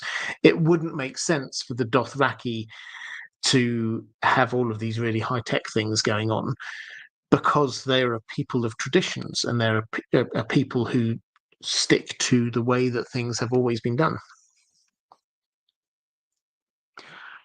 Auntie Slayer, what do we think about the institution of maesterdom, or what do we think the institution of maesterdom looks like by the end? Does Sam change it from the inside? Do they cease to exist, or something else? Also, don't forget I've made a Discord if you want it. Thank you. Yes. Email me. That's the way I will remember. Did I say that last time? I can't remember. Email me in deepgeek@gmail.com. Thank you. So what will it look like at the end? Well, a lot of this will depend on what happens to Old Town. Now, at the moment, Old Town has stayed largely free from war. Sam arrives, it seems to be just carrying on as it is, listening to rumors of things going on in different parts of the world. But there is a big threat hanging off the coast of the Reach, which is Euron. And Euron's about to get involved in a big sea battle with the Red Wine Fleet and the Hightower Fleet. And if he wins that, he is clear to start considering attacking Old Town if he wishes to. That would be a huge statement. Apparently, there a few Ironborn spies have been discovered in Old Town, which seems to imply that he's got his eye on it. Certainly, the Hightowers are taking this very seriously. Lord Hightower has dispatched his sons to be doing different things. One of them's building up the sea defences. Another one's gone off to try and find some sell sails over, I think, from Lease. And so they're doing various different things. They're expecting an attack. Now, there's lots of potential imagery that we've got going on in Old Town. Lots of people think the burning of the Citadel, the library, can George R. R. Martin resist the kind of the echo of the burning of the Library of Alexandria? Perhaps not. That's just got into the fandom consciousness now. Um, I would say far in excess of the amount of potential foreshadowing we have, but it kind of resounds with people. Added to which, what if the old tower, or what if the high tower itself falls down? That would leave a huge mark culturally across. Everybody would be like talking about this. Do you hear what happened in Old Town? So I suspect something big is going to happen there. Euron's story, he's just going to, I personally think, for the Winds of Winter, he's just going to get more powerful and more scary. He's going to be dealt with, as it were, towards the very end of this plot of the story, I think. So will Old Town survive? Will the Citadel survive? I think at the very least, it's going to get a bit damaged. I think that probably the institution will survive. And yes, I mean, on the TV show, they had Sam being made Grand Maester. That does feel a little bit kind of like, let's just give all of our main characters a real good job at the end of things. Everybody seemed to get a good job. Um, but realistically, he won't have had time to finish his chain, so he won't be a full maester. That's the one of the things, incidentally, that is the victim of George abandoning the 5-year time gap. He was planning on having a 5-year time gap. If you've not come across this before, I'm not going to go into all of the detail, but basically the idea was you can see most of the main characters park at about this point in the plot, somewhere where they could potentially stay for 5 years. Sam down in Old Town, John as Lord Commander of the Night's Watch, Arya in Bravos, Danny can stay over in Marine. This would allow everybody to age up 5 years, the dragons to age up 5 years. He eventually abandoned that idea, and we will see some of the implications of that sort of resounding out through the plot. One of which I suspect is that Sam should not, even the best maesters in the world, apparently can only get 3 links on their chain in a year. So how long before you have enough links in order to become a maester? You've got to be there for several years. Sam is not going to have several years. So Sam is not going to be a full maester by the time we assume, leaves Old Town. So when he comes back, it wouldn't be as a maester who could then be sort of promoted to be Grand Maester. So I think he might well just head back down and learn some more. The institution, I think it would survive, be reformed, particularly if it does play some role in helping humanity in the end. The knowledge there, I could certainly see people wanting to expand the knowledge, disseminate the knowledge a bit more, because the maesters have been sitting on it, a lot of knowledge, and if they had spread that knowledge a bit wider, then perhaps that might have helped things a whole lot more.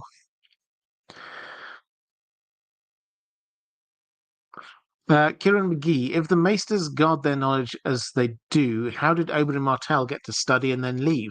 He never seems to have wanted to become a Maester. Well, quite a few people do.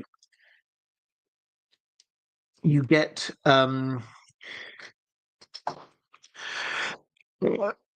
so to rewind, the structure does not seem to be that you turn up and say and sign your life away immediately, say that this is it, I will be a maester, and if I do not get enough of the links in my chain, I'm going to stay here in the Citadel forever. That doesn't seem to be the deal.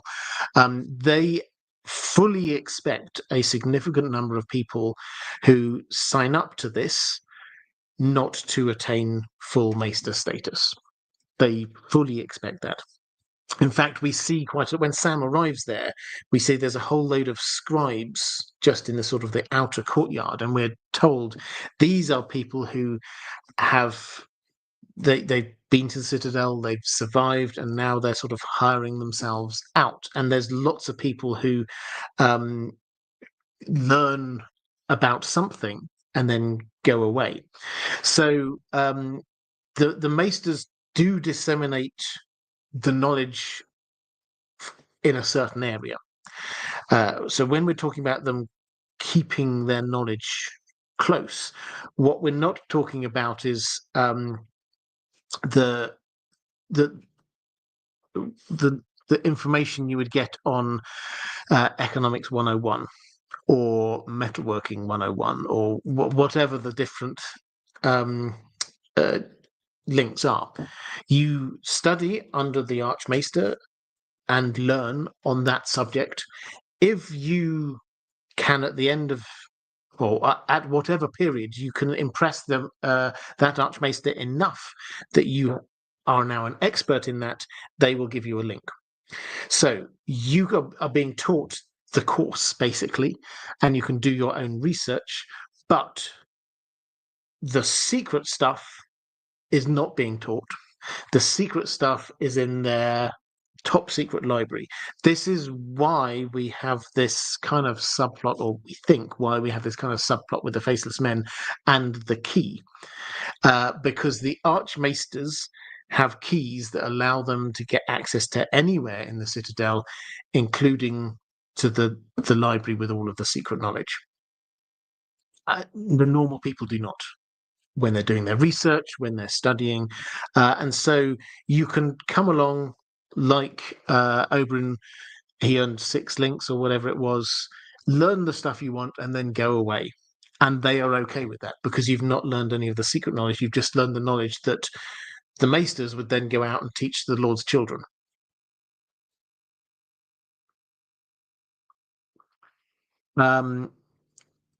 Okay, let's go to relaxed like a cat. Do you think the Maester Conspiracy will go beyond being simply a conspiracy in the upcoming books? Also, do you think you'll ever do a video on Elden Ring? Well, on Elden Ring, it's not on my radar at the moment. For those who don't know, this was a video game from 3 years ago, I'm going to say. George R. R. Martin was involved in writing a lot of the lore for it. It's in the kind of the Dark Souls ethos as a game, and I've not played it. I have seen it played, which makes me sound a little bit weird, but you know when you happen to be somewhere and somebody's playing the game. So I've seen it played, and I suspect I probably would enjoy it if I did play it. But I'm not an expert in that lore, so I'm not planning on doing any videos on that in the near future. It was a very well received game, by the way. It was Game of the Year as well that year. So, but on the main thing, will it go beyond being simply a conspiracy in the upcoming books? Yeah, so I think I've sort of covered this one in the earlier answers. Actually, if the Maesters accept the fact that dragons are back, that the others are back, that there's magic happening everywhere, I think they will want to do something. At the moment, Old Town is kind of insulated from this. It's quite interesting when we get the chapter, the Pate chapter prologue. We hear the gossip going on in Old Town. And yes, they're getting this from the sailors who are coming into the port, but it's a long way from Meereen all the way over to Old Town, and they're debating: is this true? Are there really dragons? So the Maesters will only really have just about heard of it now, and they'll be deciding what to do.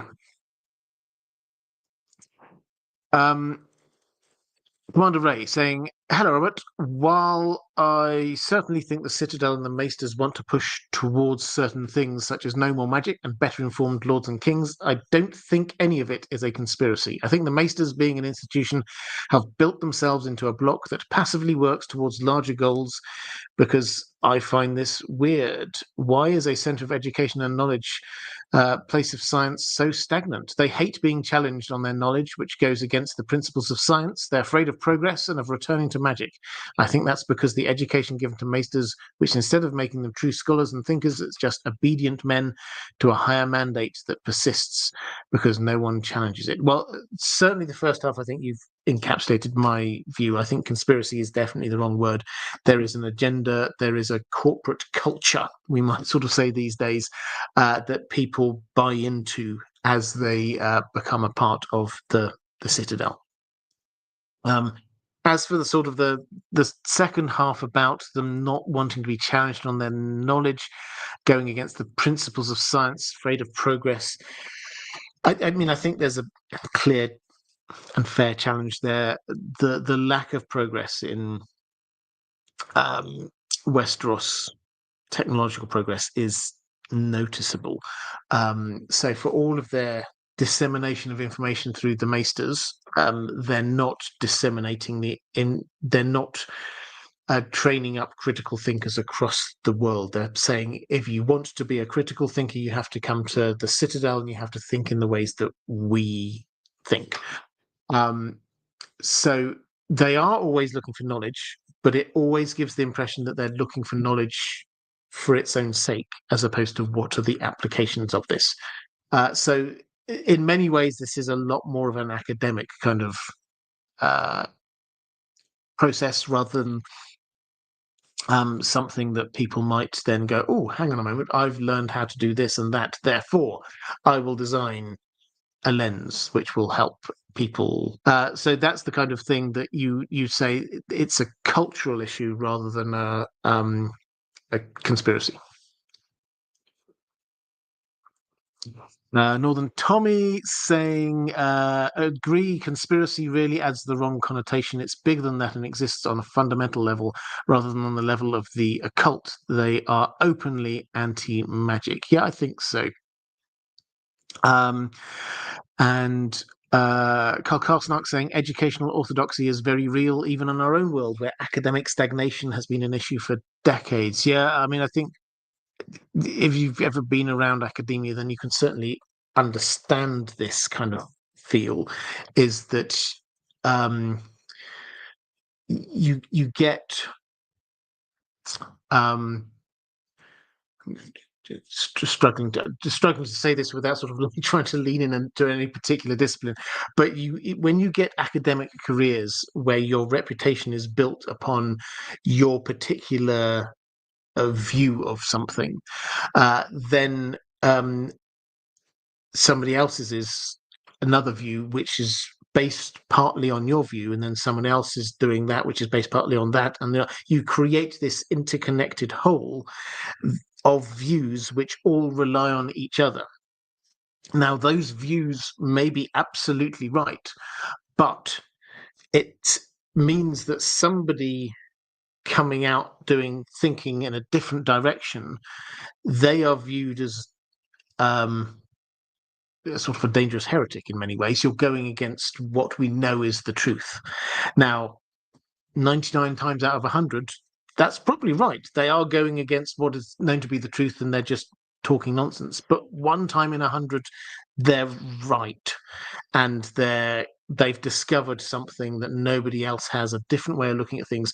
But the construct that's there, all those people involved in that do not want that, because their reputations are built on the fact that that outlier is wrong. So yes, this what's the word you used? Educational orthodoxy. Karl Karlsson, I absolutely agree. Actually, not linking across from educational orthodoxy, but because it's Karl Karlsson. Now is the time. Moderators, I'd love to say thank you to you.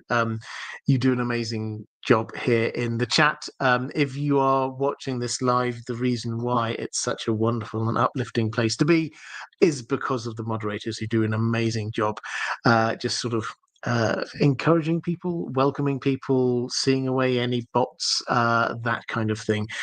So if you are there in the chat, could you just show the moderators a little bit of love, because they absolutely deserve it. Thank you. Let's go to a question from Lady Vaughan Strauss saying, "Hello, Robert. Hope all is well in your land." It is. Thank you. Could you please, this is it, other than Dan, but he is mending, do not worry. Could you please speak about the accomplishments of Grand Maester Benefer, how it was he survived Maegor's reign, and how he came to treat the ill-fated area? Thank you. Okay, so Grand Maester Benefer. He was Grand Maester for Maegor the Cruel and Jaehaerys the First.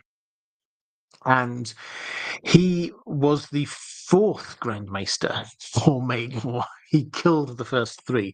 So Benefer, to survived Maegor was an achievement in and of itself. People did not wish to be Grand Maester because Maegor was not the most easygoing of kings. Let's put it that way.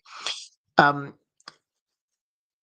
he survived, though, was that Maegor's reign, many people, I think, want to characterize this as strong rule. It was not a strong rule. He was a strong man, but it started crumbling quite quickly. And in the last few months and year or two, then huge swathes of the Seven Kingdoms were up in arms against him. He never really ruled a united land. Now, the opposition started to coalesce around Jaehaerys, and the opposition which was sort of being based at Storm's End. And Maegor could see that he'd already got rid of Aegon the Uncrowned, and he could see that he got another challenger, and he did the kingly equivalent of calling the banners. He went to his Grand Maester and said, "Right, send messages by ravens out to everywhere in your hand, saying all loyal lords now have to rally to me." And Benefer realized this isn't going to go well, because there aren't going to be many people who rally to him now. And he scuppered. He ran away. He thought, "I'm not doing this. I'm not going to have my name on this." He got on a boat and he went to Pentos. He just peaced out. So that's how he survived Maegor the Cruel. What's interesting is him then coming back, because he was a bit concerned, understandably, because he'd been Grand Maester under Maegor. Jaehaerys comes in wanting a new start. He doesn't want anybody who's there who is a Maegor loyalist in any way. We get a couple of different accounts. One, he returns, and another one, Jaehaerys sends for him and basically says, "Come back and be Grand Maester." Why? Well, I think my instinct is that this is just a matter of he kind of shown he wasn't a Maegor loyalist by running away. And then Jaehaerys was still leading quite a divided realm when he came in. There was still faith uprisings going on. What he needed to do was make sure that he didn't make any new enemies. And if he'd this was the person who'd been sent by the Citadel to be the Grand Maester, and if he just sort of said no, not that one, and got rid of him, he would immediately be putting the emphasis back down on Old Town, who weren't necessarily completely on side. So he'll take this guy. He'll not ruffle any more feathers, and Benifer seemed to do a reasonable job. After that, there are two things really that it sort of highlights. The first is the fact that he is the person who keeps the best records during that period. We're continually getting within Fire and Blood this kind of like, and Benifer tells us that such and such, and he seems a reasonably accurate. He's not as biased as some of the people there. He seems to be giving a reasonably fair account of things. And in particular, there is a period of time when Jaehaerys is over on Dragonstone with Alicent because he sort of basically comes to the throne when he's not yet of age, and so it gets ruled. There's a regency, and so during that time, the regent kind of gets a little bit too big for his boots, and Benifer does record this, and this is how we know what happens in the small council meetings when they're debating what to do about Jaehaerys, because Jaehaerys is also in this time secretly married Alicent. When the powers that be were going, well, what would be the most politically advantageous marriage for Jaehaerys at this point? And they're trying to work this one out, and then he secretly marries Alicent. That marriage obviously works out all right, but Benifer during this period also, he kind of intercepts and doesn't send on messages which would have gone down to Old Town to the Septons saying, you'll never guess what's happened, because the Septons will be up in arms about this. The faith, this is another incestuous marriage by the Targaryens, and the faith were very angry about this already. And the idea that this new king was just the same as the old ones would have taken hold very quickly. Benifer kind of nipped that in the bud. Obviously, the news eventually came out, but he stopped it getting out before they could do some message management. So that's his first bit. The second thing which you asked about is Princess Aeria. Now, you'll know the story, I'm sure. Aeria Targaryen princess, she's stuck on Dragonstone. She's bored. She wants to be in King's Landing. She wants to travel. She claims Balerion the Black Dread. Flies on Balerion. Balerion flies off. This is very old Balerion by this point. Flies off and is gone for a long time, and then comes back eventually. We think from Valyria, big gash down of Balerion's side. Aeria Targaryen falls off Balerion's back. Sir Lucamore of the Kingsguard carries her body, which is burning up. It's hot. There's things.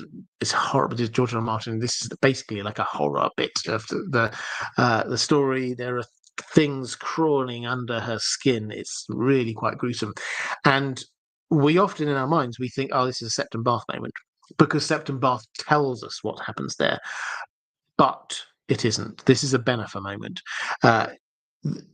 She gets taken to Benifer. He is the person who has to figure out how can we save her? What do we do here? And eventually, he's the person who gets the ice bath and plunges her in the ice bath, which seems to kill these horrible creatures which are in her. So he's the person who saves the day. So, I mean, Arya tragically dies, but she probably was going to anyway. But so he's the person who saves the day. But we're told that he does not record any of that. And this is noticeable because we're told he writes lots. He writes back to the Citadel all the time. This is odd that he doesn't write anything about it. And so we have to go over to Septon Bath's record. Septon Bath explains everything that happened, but it's Benifer who's the person who comes up with those ideas and does and deals with it. Reflective rambling saying, of course I walk in when they're talking creepy crawlies. Apologies. Yes, that's we were talking about Arya Targaryen. Okay, so let's go to Magma Frost. Hi, Robert. I'm so glad to finally have an excuse to get this comment into a live stream. You often speculate that Maesters must be able to rework Valyrian steel in order to forge new chain links. Isn't it? I told you I had a challenge to this. This is one of the first questions I had. I love getting challenged on my logic and stuff, so please do keep it coming. Isn't it just as possible, if not even more likely, that they simply stockpiled pre-forged Valyrian steel links before the Doom? They probably don't need more than 100 or 200 of them, given how few Maesters go for them, and I'd like to think that they make an effort to recover and reuse Valyrian steel links from deceased Maesters. Though, as previously discussed, we don't know one way or the other. Is there any confirmation that they have to be forged fresh every time as a Maester earns one? Okay, well, so thank you for this. This is interesting stuff. So, first of all, in case you missed it, was sort of a sidebar on a previous live stream. Someone made the point, it may well have been you, Magma Frost, made the point that Maesters are going round in their chain with a huge amount of value. The Valyrian steel link alone would have been massively valuable, but also there would be a gold link and a silver link. So what happens to that? We're not told anywhere what happens to that after they die. But yes, it kind of makes sense that the Citadel might go to some efforts to reclaim them and reuse them. I suspect it wouldn't be 100% successful because you know how things go. And Maester Lewin, for example, I suspect somebody came and liberated that from his dead body.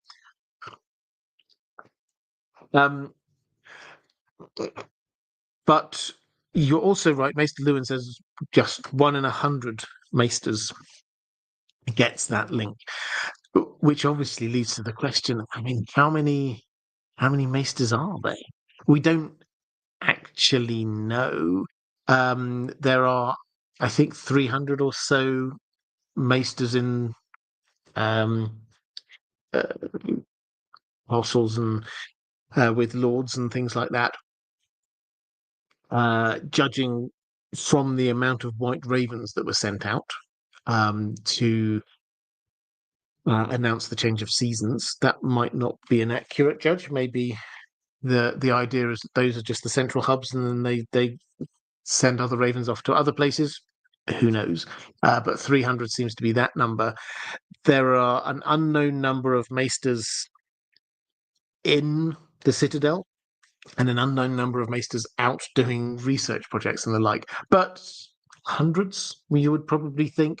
But if only 1 in 100 has a Valyrian steel link, we're not talking potentially, if they do get to reuse them, we're not talking potentially massive amounts. They might have 20. So, is it possible that they bought a load of these from the Valyrian freehold before the Doom? Yeah, it's possible. Obviously, it's possible. Do we have any evidence for that? No. Do we have any evidence that they didn't do that? No. What about forging the Valyrian steel links? Well, is there any confirmation that they have to be forged fresh every time? The only thing we have on this is this is, I think, an email or maybe even a letter that went to George R. R. Martin very early on, when somebody asked him, uh, when you talk about maesters forging their chain, are they literally forging the links in their chain? To which the answer was, that's just sort of like colloquial language. They are forging it by means of getting a new link whenever they learn or gain expertise in a new subject. And that does not imply that they are learning blacksmithing. To which the following question was, I ask, of course, because, and I don't know who asked this, so, but hat tip to whoever this anonymous person is. I asked, of course, because of the link of Valyrian steel in Maester Luwin's chain, did he know the spells, or did he take an existing strip and beat it into shape? The spells here being the spells to create Valyrian steel.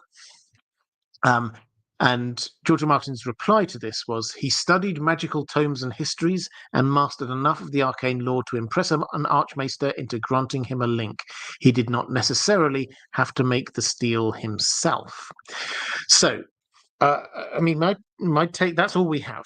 So feel free to interpret that whichever way you want. But he's saying that in order to achieve your Valyrian steel link, you do not need to know how to forge or reforge Valyrian steel. That's not part of the curriculum that you need to learn. Now, my take, when I'm sort of saying, okay, you need to know how to, maesters must know how to reforge, reshape Valyrian steel. When I say that, it's because even if you had a link, you salvaged a link off of somebody, off of a dead maester, or you've got provided with a link by you bought it years ago from the Valyrians. You still need the link needs to have a hole in it that you need to shut in some way. Otherwise, the bits could come off. So that seems to imply that you do need to sort of melt it down and reforge it each time. Now, this is the point where we can go down a real rabbit hole. Might they have some sort of clever thing which for Valyrian steel, which is that's just a show link, and then they've got some other things to either side which clamp onto it? Maybe, I don't know. But this is where I come to Occam's razor.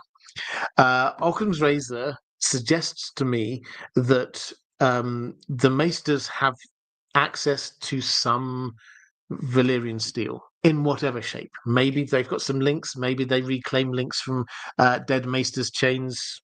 All of those things might be possible. But then, in order to attach it to a new chain, they have to kind of open up a gap, attach it, close up the gap again. That requires at least a little bit of ability.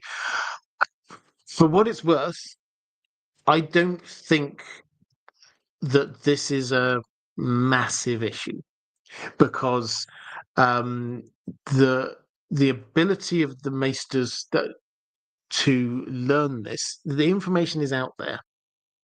Yes, it's a closely guarded secret, but we know of at least one maester who went to Qohor and spent enough time there to be learning some of the secrets of what the Qohoric people thought you used in order to create Valyrian steel in the first place. So the maesters have at the very least gone out and learned as much as they possibly could. They learned as much as they possibly could from Valyria.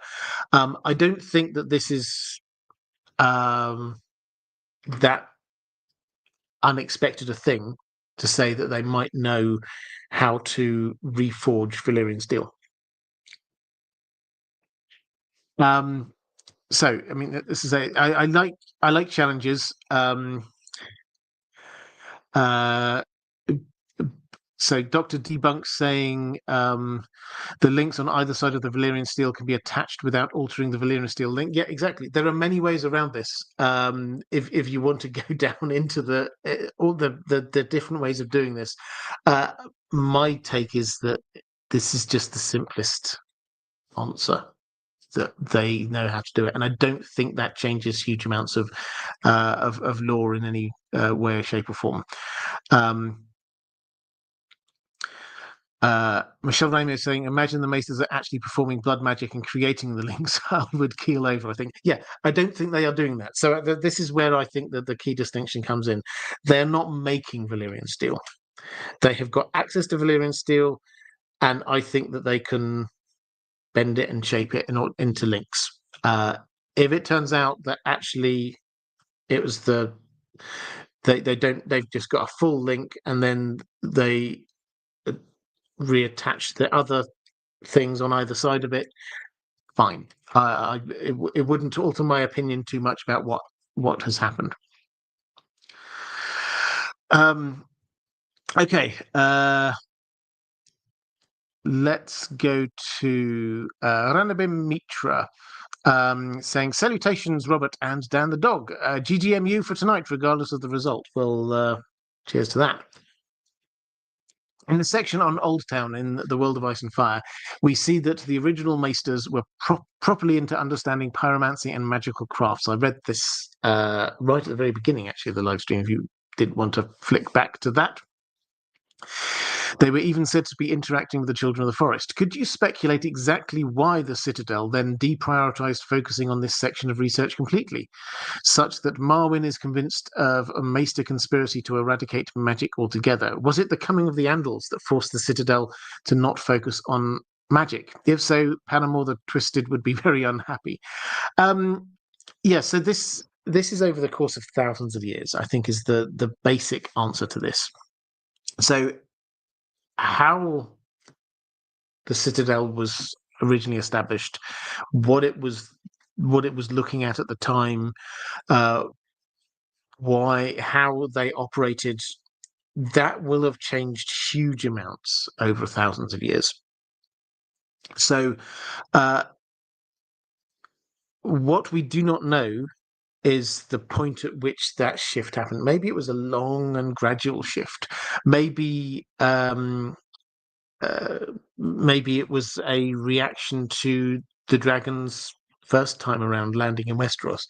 Maybe it was that recent. Maybe they had some very strong-minded people who were of that view, who were all in power and in the Citadel at the same time, and they just shifted the focus. We simply do not know. Your thought that maybe it's the Andals getting involved, because the Andals were and their faith is not particularly magical. I think there's probably a degree of that in there. Certainly, it would. The role of the faith is they sit cheek by jowl there in Old Town, and there's a huge amount of crossover. They've got the same patrons, the High Towers, so certainly I think it would be a very different feel of an organization if it were the faith of R'hllor there, for example, rather than the faith of the Seven. The faith of the Seven does not play up the kind of the magical, mystical side of things, so that kind of works quite well. My general feel, this was just an evolution over time. There may well have been a number of different times and moments. I suspect that there's also a sort of a soft power thing going on. The Pyromancers Guild used to be very powerful, and they had to make sure that they were slightly distinct from them in some way. I also think this kind of I've made the point earlier, George R. R. Martin wants his magic to be scary and unknowable, uncontrollable. And if it is those things, then it is a rational human response to go, I do not want to be near magic. So I think sometimes we go, well, why on earth have they got that approach? And I think an equally valid question is, why on earth wouldn't they have that approach if they see magic as being scary, uncontrollable, and can do great harm? It's a rational response um, to try and oppose it. Right. Ninja Robo saying, hi, Robert. Hope you're well. Thank you. My question really boils down to why. Why are the Maesters trying to eradicate dragons and magic? I can't see much tangible gain in it for them. Are they true believers that the world will be better without it? And if so, is it the case that acolytes turn up at the Citadel with that worldview, or are they indoctrinated when they arrive? Is it an open secret, or do you have to get so high up before you're let into the club? What do you think? So I think I've answered this probably in different ways and answering different questions. But I think just to underline what I think is the key point here, I don't think this is like uh, a conspiracy, a clear doctrine that you have to sign up to. Um, it's just this is how the atmosphere is. There are some key moments, like the having to spend the night there with the glass candles, where it's like this is to prove to you that magic doesn't work. Although I have to say, the glass candles are working again does seem to imply maybe they have they keep this ceremony going for new maesters, and it does work. And the person suddenly go, "Wow, I can do magic." How would they react at that point? Um, you, I mean, I've already said I don't think Sam's going to get his Maesters chained because I don't think he's got enough time. But how amazing would it be if Sam went through that process? He got put into the room with the glass candles, got told, you have to try and light these glass candles. Uh, and everybody's there thinking, ha ha ha ha, he's not going to be able to do it. And then he does. How amazing would that chapter be? Don't think that's going to happen, but that would be quite amazing. But yeah, so I think it's simply a matter of this. This is the feel of the place as a whole, and you're not having to sort of sign up. Certainly, people arriving don't seem to be having to subscribe to some views before they get there. Uh, Marwyn the Mage, Archmaester Marwyn, does seem to um, suggest that if you come in with these kind of magical views, then you probably won't do well, and you might even uh,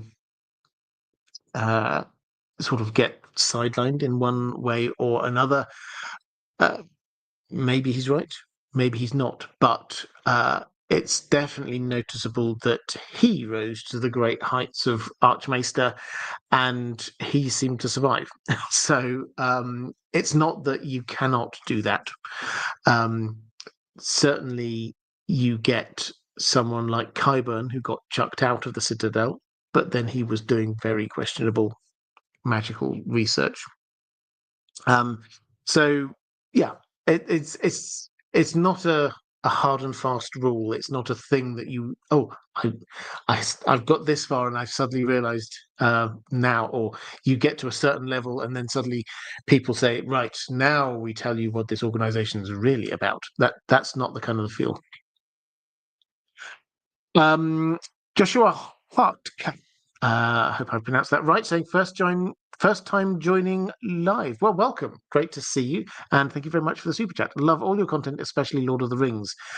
Grand Maester Pycelle set off the conflagration at Summerhall. He is the evilest dastard in the Seven Kingdoms. Pycelle set off the. I don't. Uh, I mean, it's a nice theory.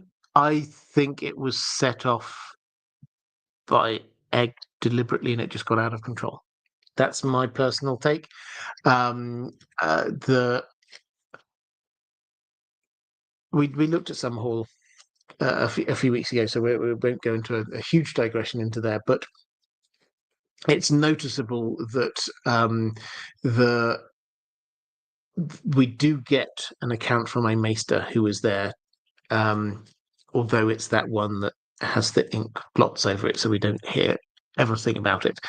But yes, there was a maester there, but I don't think it would have been the maester who set off the actual fire.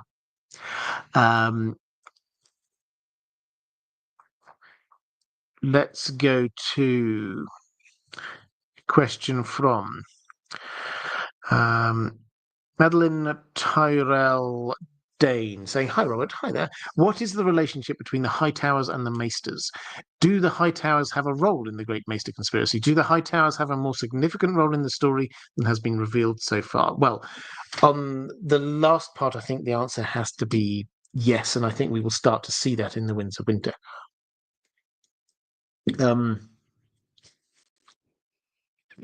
I think it's not coincidental that their sword is called Vigilance. They keep a watch out from the top of the high tower for things, and they are ready. What are they waiting for? Is it something to do with the long night? Quite possibly.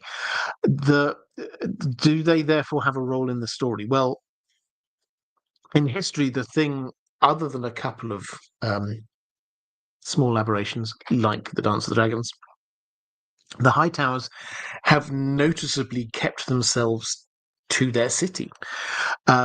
They haven't looked to start their own kingdom, really, beyond their own little boundary. They seemed happy. They were in charge of, before King's Landing happened, for most of the history of Westeros, Old Town was the city, the biggest city, the metropolis, the center of everything going on, the great trading hub, the great learning hub, the great spiritual hub. This was the place to be. And the High Towers were happy to stay there. They were happy to have overlords in the Gardeners. They didn't ever really seem to challenge that. They didn't ever really seem to when the Tyrells got put in place, they didn't really seem to particularly push against that either. They didn't seem to push for more power than they already had. They have the soft power across the Seven Kingdoms because they are the people who sponsor both of the two big soft powers, being the Faith of the Seven and the Maesters. Do they have a role? Given the fact that we're moving away from calling this a conspiracy and more, this is the culture of the organization, do they have a role? Well, yes, because as a sponsor, as the big sponsor of the Citadel, obviously they have a bit of a say in this. Given the fact that the High Towers that we know are rumored to dabble in magic, I suspect that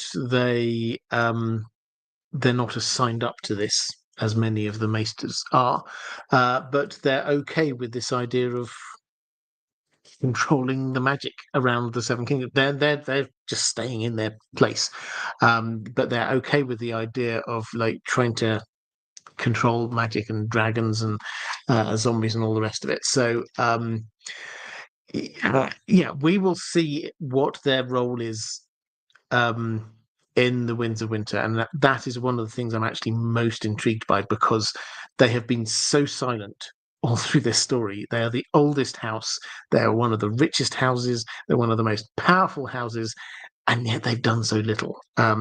George R. Martin is keeping them up his sleeve. Zachary Kronich mispronounced that, I'm sure. I apologize. Hey, Robert, I've always wondered if we have any evidence of any maester relaying faulty messages from ravens to a lord, especially any illiterate lords. Are there any examples of this in the Song of Ice and Fire, Fire and Blood? We get plenty of examples of maesters not passing on messages. So Benifer was a good example we had earlier when we had Magor saying, send out these messages. We also get in and he didn't. We also get a great example of in the Dance of the Dragons when we get the towards the end, the orders basically go to with Damon, who is with Nettles, to capture them both, basically. And the Maester there gets it and sort of gives them a heads up. We get a lot of that kind of stuff. What most of the time, though, I would say the vast majority of the time, the Maesters do seem to faithfully pass on what they're told to, because the whole system relies on trust in those Maesters. They're writing the messages, they're reading the messages. If a Lord started thinking, I don't think this guy is passing on the messages I asked him to, or I don't think I'm getting the messages back, or when one Lord meets another and say, did you get my message? And the other one goes, oh, no. Or, yes, why did you write that? So I didn't want that written. That would just bring the whole system crashing down. So it is in the Maester's best interests, the vast majority of the time, to be passing on the exact right message. But there are, as I say, there are a few isolated examples of messages which haven't been transmitted, or they've been partially passed on, or delayed a little bit, that kind of thing. So there's some tweaking around the edges of the system rather than actually breaking it down completely. Caius Ballerina, what do you think happened to Maester Willis, who went to Hardhome, killed by Gorm's enemies, sent into slavery? Could he have seen the destruction of Hardhome? So Maester Willis disappeared in Hardhome, as we know, was destroyed in a way which is a massive mystery. I mean, I don't think enough of a mystery to warrant an entire live stream, but it's quite the mystery. What happened to him? So basically he disappeared. I mean, the second option, is it that you give sent into slavery? I think seems the most likely to me. That certainly I think is what is hinted at. But I will have a little look and see whether I can. It's been a while since I've read the detail of that passage. If I'll go back to it, if I read something slightly different in it, I will let you know next time. Could he have seen the destruction of Hardhome? It's possible, but if he was there, then he would have died. Put it that way. Mara Lee, hi there, Mara. Great to see you. What will be the role of the Maesters with the war with Euron and with the others? Will it be significant or not? So I mean, I think these are two different things. With Euron, basically, Euron is going to, we think, once he's dealt with this sea battle, Euron will probably try and attack Old Town. Now, what will the Maesters do? Well, try not to be attacked too much, is the short answer. Whether or not they have anything to add to this, the defense, we don't know. We've never really seen this before. Old Town has been attacked numerous times. It's been sacked, it's been burned, it's had plagues running through the city. Lots of things have happened to Old Town over the years. And we don't really read of the Maesters ever sort of like upping their game and going, oh, we've got a way to stop this from happening. We've got a way. A dragon lands on the top of the high tower. The Maesters don't go, well, we know a way to stop, to repel dragons. Here's our big anti-dragon repellent machine. They don't ever seem to do that. So I think in terms of an actual attack on Old Town, the answer will be not a lot. Hide, lock doors, that kind of thing. When it comes to the others, but the TV show was interesting because it portrayed them as just not really believing it, and that they kind of believe their own propaganda, or everything, all of the magic has gone, that's not real, and I guess that's possible. I guess that they could be in this position where they think, oh well, um, it's not real. There's some wishful thinking, and it gets too late before they can respond. Um, I think that's entirely possible. I think it's quite likely we won't actually see them have their big meetings. Sam, who is our who will be our eyes and ears, is not going to be invited to the big meetings. He's going to be the person who is going to be studying and scurrying around, and maybe he'll get himself attached to a particular archmaester, but he's not going to be sitting in there in their big sort of strategy meetings. So we won't actually see that bit. Um, I think it is most likely that the input of the maesters will be unintentional. Sam will take stuff, information, maybe more than information. I think that Jack and Hagar will get something. Maybe Euron. We know Euron. The way that he works is he doesn't just destroy places; he takes stuff as well. This is where he gets all of his plunder. He get that dragon binder he got, and when he was at the Kingsmoot, they got out these big chests and emptied them out so that everybody could come and grab some treasure. Basically, he bribed. It's part of the system, but he bribed people into voting for him.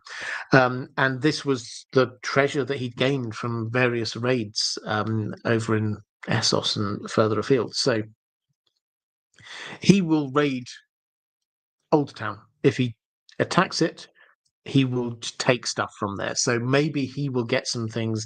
Maybe he will read some books that he finds. Maybe he will discover some magic himself and get even crazier. Mara Lee also saying, just a show of love and support. Thank you very much. Hugely, Mara, you know how much I appreciate your support. So thank you so much for that.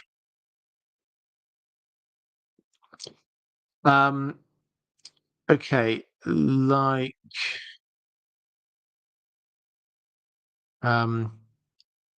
Greek Weirwood saying, I forgot, does the horn say it's Dragonbinder? Do we know that? Or is it just Euron? Can he read Valyrian? Who says so? Makoro says so, who can read Valyrian.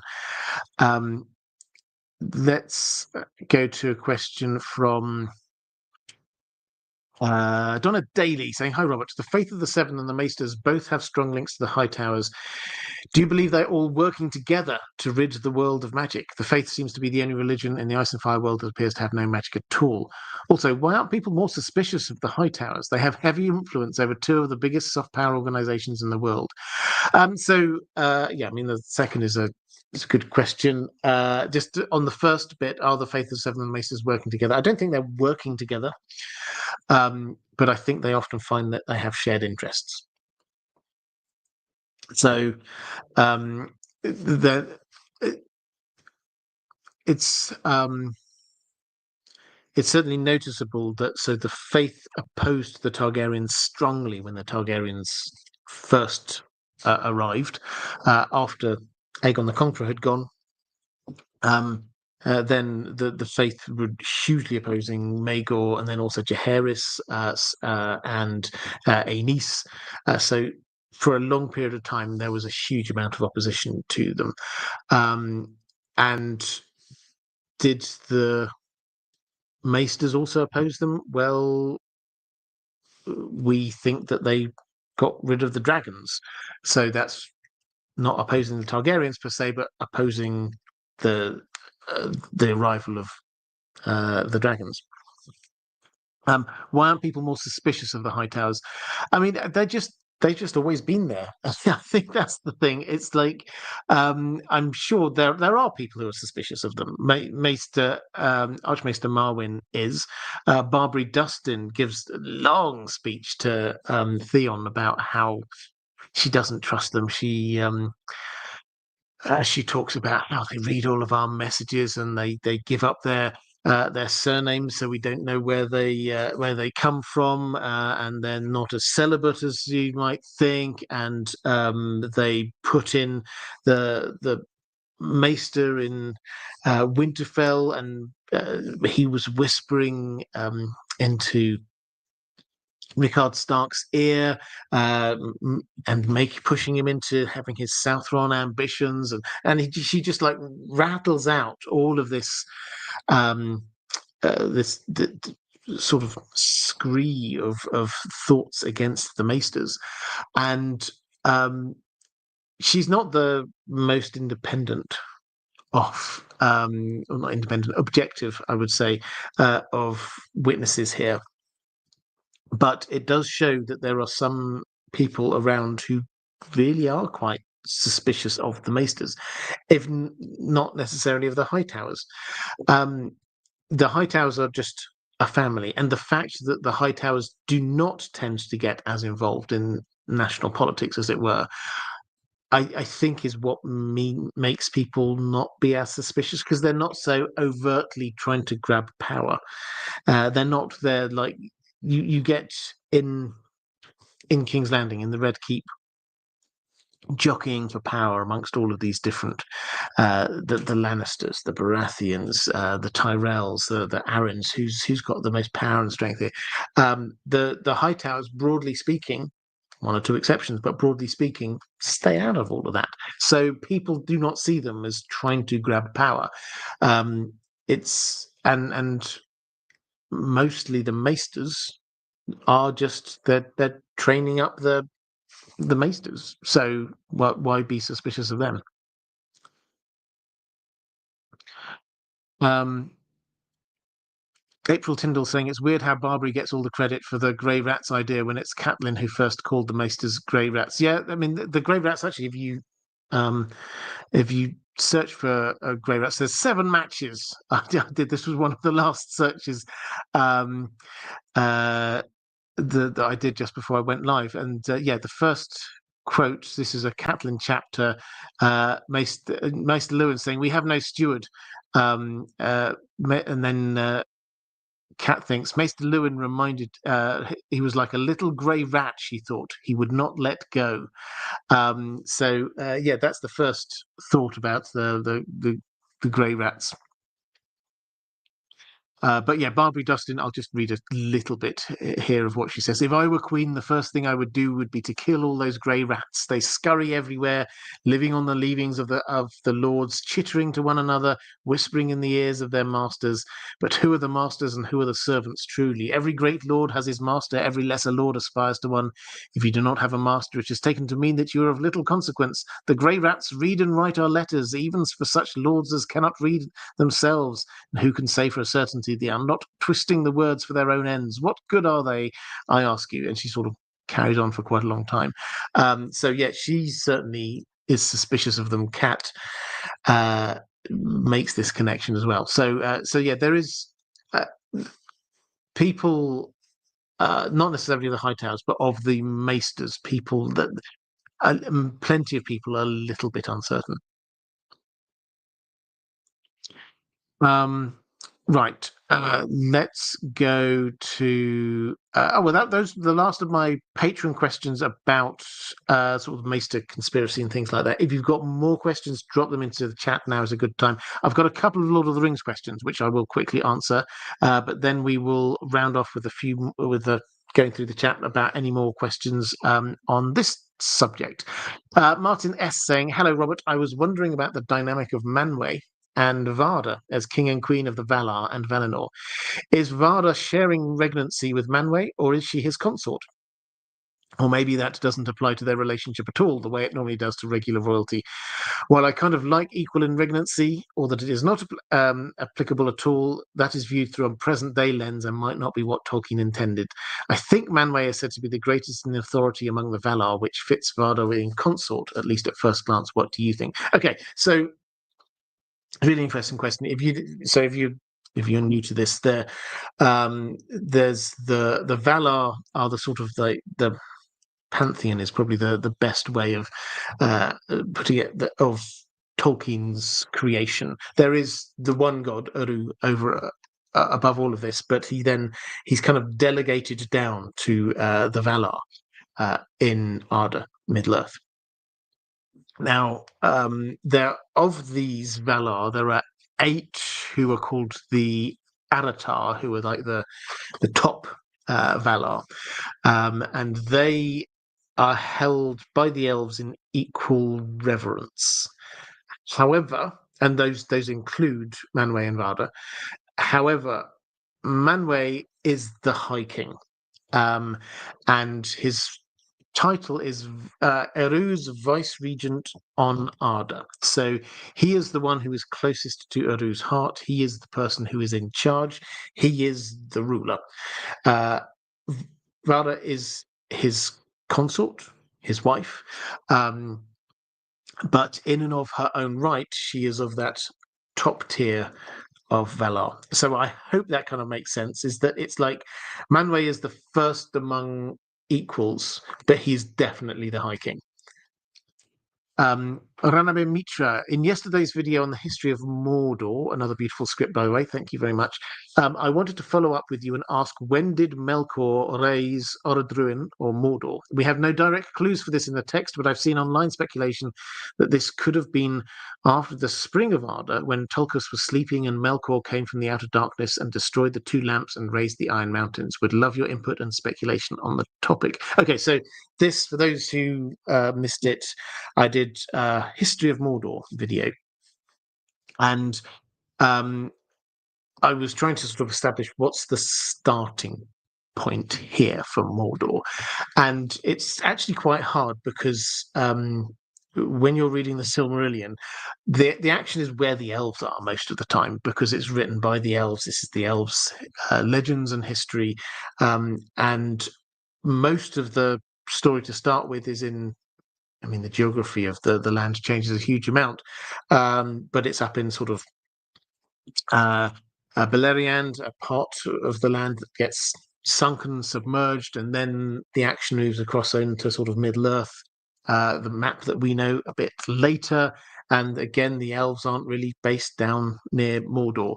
So it's quite hard to get an exact idea about the start, but we do get this, and this is a footnote in volume 12 of the History of Middle-earth, the footnote written by Christopher Tolkien, and he's talking about the word Mordor, and he says it may be already an elvish name for that region because of its volcanic Orodruin and its eruptions, which were not made by Sauron, but a relic of the devastating works of Melkor in the Long First Age. Now, so this is perhaps slightly contradicted by another sort of section elsewhere. If you're new to Tolkien scholarship, this does happen a lot. Tolkien did shift and change his mind a lot on a lot of different things. Going through what we get in the Lord of the Rings is like an end product, but we have a huge amount of scholarship on all of the scraps of paper and drafts and scribblings out and things that he did, trying to get a picture of the wider world and background and history. But here the suggestion is that if you're leaving aside this idea of where the name Mordor comes from, and Mordor literally just means black country, the suggestion is that Mordor and Orodruin itself were made by a relic of the devastating works of Melkor in the Long First Age. Now, the Long First Age is not the first age that we often think about. This is what's often called the Elder Days in Tolkien's world. So this starts when the elves awaken. The Valar have pretty much abandoned Middle Earth, to be fair. They've gone off, they've got their own continent, and they're happily living over there. Morgoth, the big antagonist, holds sway over Middle Earth. The elves awaken, the Valar eventually find them and then go to war. That's basically the story. Morgoth gets captured and put in prison. So the thinking has to be, if it is during that period, we're told that Morgoth strode around the land and he sort of like was constructed fortresses and pits. So whereas I like this idea that this was when he knocks over the two lamps much earlier in time, the two lamps which were giving light initially, lots of the world was scarred. As much as I like the idea that perhaps that might have led to the creation of Orodruin, this, if it is in the long first age, then this is in this period of time. So perhaps the formulation for it was there when the world was scarred by him knocking over those lamps, and then he then started founding these pits and fortresses, and Mordor was one of those things. So that's my general take on it. And then Sauron moved in much later, but it was already the kind of habitat that he would want to live in, because he's already got the volcano there, and the ash cloud and everything is there already. Mitra also asked, why did Sauron choose Orodruin as a forge for making the One Ring? My headcanon says that since Melkor raised the volcano, its fires were magically imbued and fit for creating such an artifact. No other fire, including Eregion, could be fit for making the One Ring. Is my understanding correct here? Well, perhaps. I mean, I certainly like this idea that, maybe this was made by Morgoth, and this is sort of the evil fire energies going on. I do kind of like that. Gandalf does say in an offhand way, when people would think, talking at the Council of Elrond about destroying the ring, he sort of says, well, no dragons around now who have fire that's strong enough to melt this ring. Which seems to imply that he thinks some dragons of the past may have done, which seems to imply it isn't something specific about Orodruin that is the thing there. It's the heat that is the key point. But why did he choose it? Because that's the perfect book. Mordor is the perfect place for him to set up shop there. In the Second Age, that's when he moved in there. It's very defendable. The three big mountain ranges, you can picture the map in your head. I'm sure this very defendable land. It's already working for him in terms of the volcanic ash is making darkness, which means that he can raise his army of orcs there nice and easily. And he's got a mountain here that he can use to be doing his forging in. So I think it was just that this all kind of works for me, rather than him hunting for a mountain that would work and then saying, "Oh, I'll set up base here." He set up base there, and it had what he needed. Okay, let's go to the chat. And Kais Ballerina asking about Maesters. Do you think Barbary Dustin is right? Why would Maester Wallace want to encourage Southron ambitions? What did he or the Citadel gain by fomenting rebellion? Well, this is a really good question. It's one that has vexed me for a while. I'm increasingly of the view that Barbary Dustin is not a reliable witness. But that doesn't mean she's not right sometimes. Now, if we do go with the idea that she's right on this issue, that that the Maesters did send a particular, so the Citadel sent a particular Maester there to whisper into the Stark's ears and sort of suggest, you know what, you really should be focusing a little bit more down on the south. Don't worry about the north so much. Why don't you set up a few alliances? What might they get from it? Well, I don't necessarily think this is true, but it's possible that if we buy into the idea of some kind of conspiracy or agenda, we've got rid of the dragons, yes, but can we get rid of the Targaryens? It finally, they're now in the same way that the Maesters couldn't get rid of the dragons when there were 20 massive flying dragons everywhere, but they could when they were down to just a handful and a whole load of dragon eggs. They couldn't get rid of the Targaryens when there were loads of them everywhere. By the time we get to Aerys, actually, how many Targaryens are left? Well, him and Rhaella, and they had a son, and for a long time, that was it. The Viserys wasn't born until quite a few years later, and Dany wasn't born until Robert's Rebellion.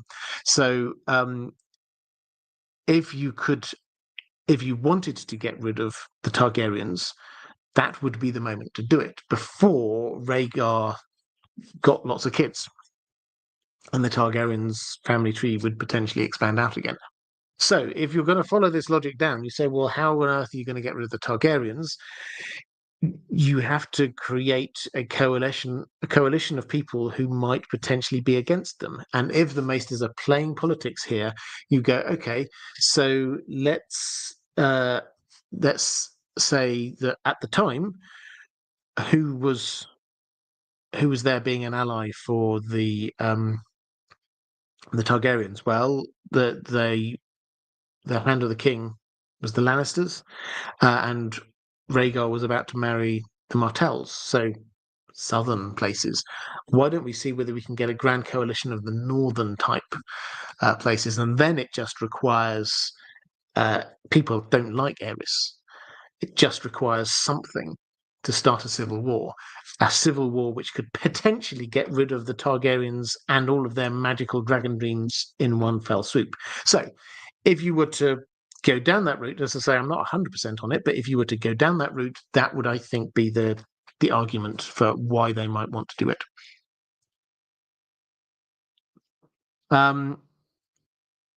Reflective rambling. Brian Valco, how do High Septons get the job?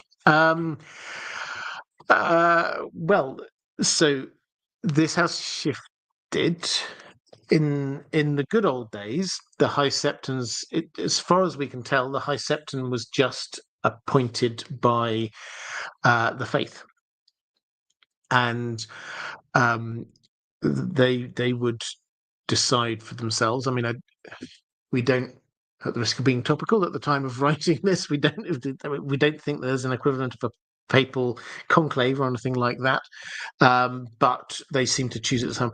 But the High Towers take an active interest, and the High Towers can sort of put in one of their own when they need to. Most of the time, they seem to sort of let it go. But if they feel the greater good requires a particular one, like for example, when the Targaryens put pressure on them to make sure that the next High Septon wasn't rabidly against them, they put in place this really old guy who could barely speak a coherent sentence.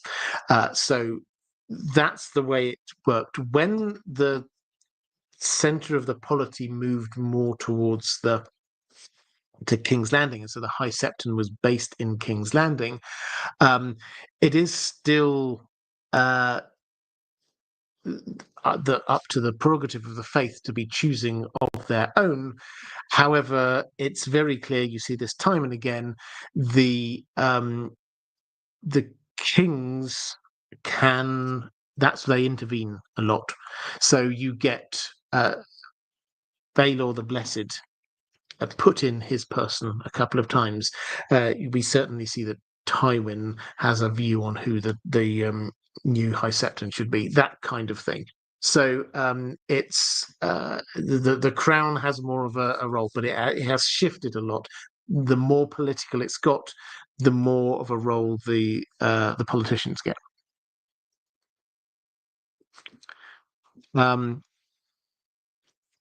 Reflective rambling. Thank you very much, by the way. Picking up questions for other people. I love it when you do that. It highlights questions for me. The chat goes through so quickly, I can't pick up on everything, but this highlights things for me. Pick up a question for Chitara. Who is using the candles before Euron or Jaqen gets them? Do you mean glass candles here? We're talking the obsidian candles. So Marwyn the Mage has got one. And there seem to be at least 4 in the Citadel. And there are some more. Hwaith tells Dany that the glass candles are being used again in a shy and I think in Karth. I think she says she is in Karth when she says it anyway. So it's magic users, and people like the pardon me, like the Maesters who have them for a political reason. Um, okay, I think that's nearly caught up. Let's have a quick flick through. Cole Carstnark saying Tolkien didn't like morally grey much, whereas George R. Martin revels in it. George R. Martin definitely revels in morally grey.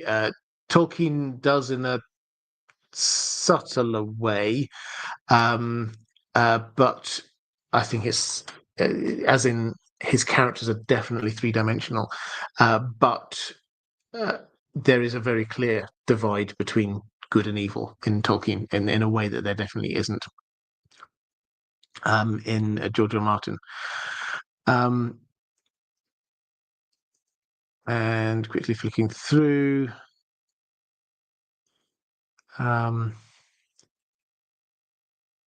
Desert Stormborn, Charlie 1-1. The Citadel has tried a lot of opposition to the Targaryens, from tacit tolerance to opposition with the Faceless Men to subversion of rule. Yes, I think I would agree, but not much overt. Some subversion, but not much overt. Reflective Round being saying apparently the second question was April Tyndall's, not Chitara's. YouTube is being really strange. Well, in that case, well, thank you, and April, that was for you. Okay, right. So I think with that, let me start to draw this one to a close. So next week is what I said I was going to do. This one is the pre-recorded one. It's next week that I'm going to do a pre-recorded one for. We'll do a Lord of the Rings one. So patrons, I will come out to you in advance and say what questions, ask questions for that. And what else to say? Oh yeah, reminder in Deep Sleep. I will tomorrow get up the first video onto there, but if you want to do me a favor, you could go to In Deep Sleep. There will be a link if you're watching live somewhere in the chat. If you're watching this back a bit later, down in the description, there's a link, I'm sure, and that is these recordings, but designed to help people get to sleep, because people tell me they use my my live streams to get to sleep too. So that's what they will be about over on that, dedicated on that channel. That's what that will be. If you want to do me a favor, go over and subscribe. That would be absolutely fantastic. Okay, so I will be back next week at the same time. If you are watching this back a bit later, appearing somewhere around here, going to be a link to more of these live streams here on this channel appearing. I'll put somewhere in the middle here, just over my face. I'll put a link to In Deep Sleep, and somewhere, hang on, here will be a link to my Patreon page, which is the best way to support this channel if you wish to do so. Patrons, thank you. Moderators, thank you again. Give a little bit of love just as we go to the moderators. I would hugely appreciate that. Take care, everyone, and I will see you again soon.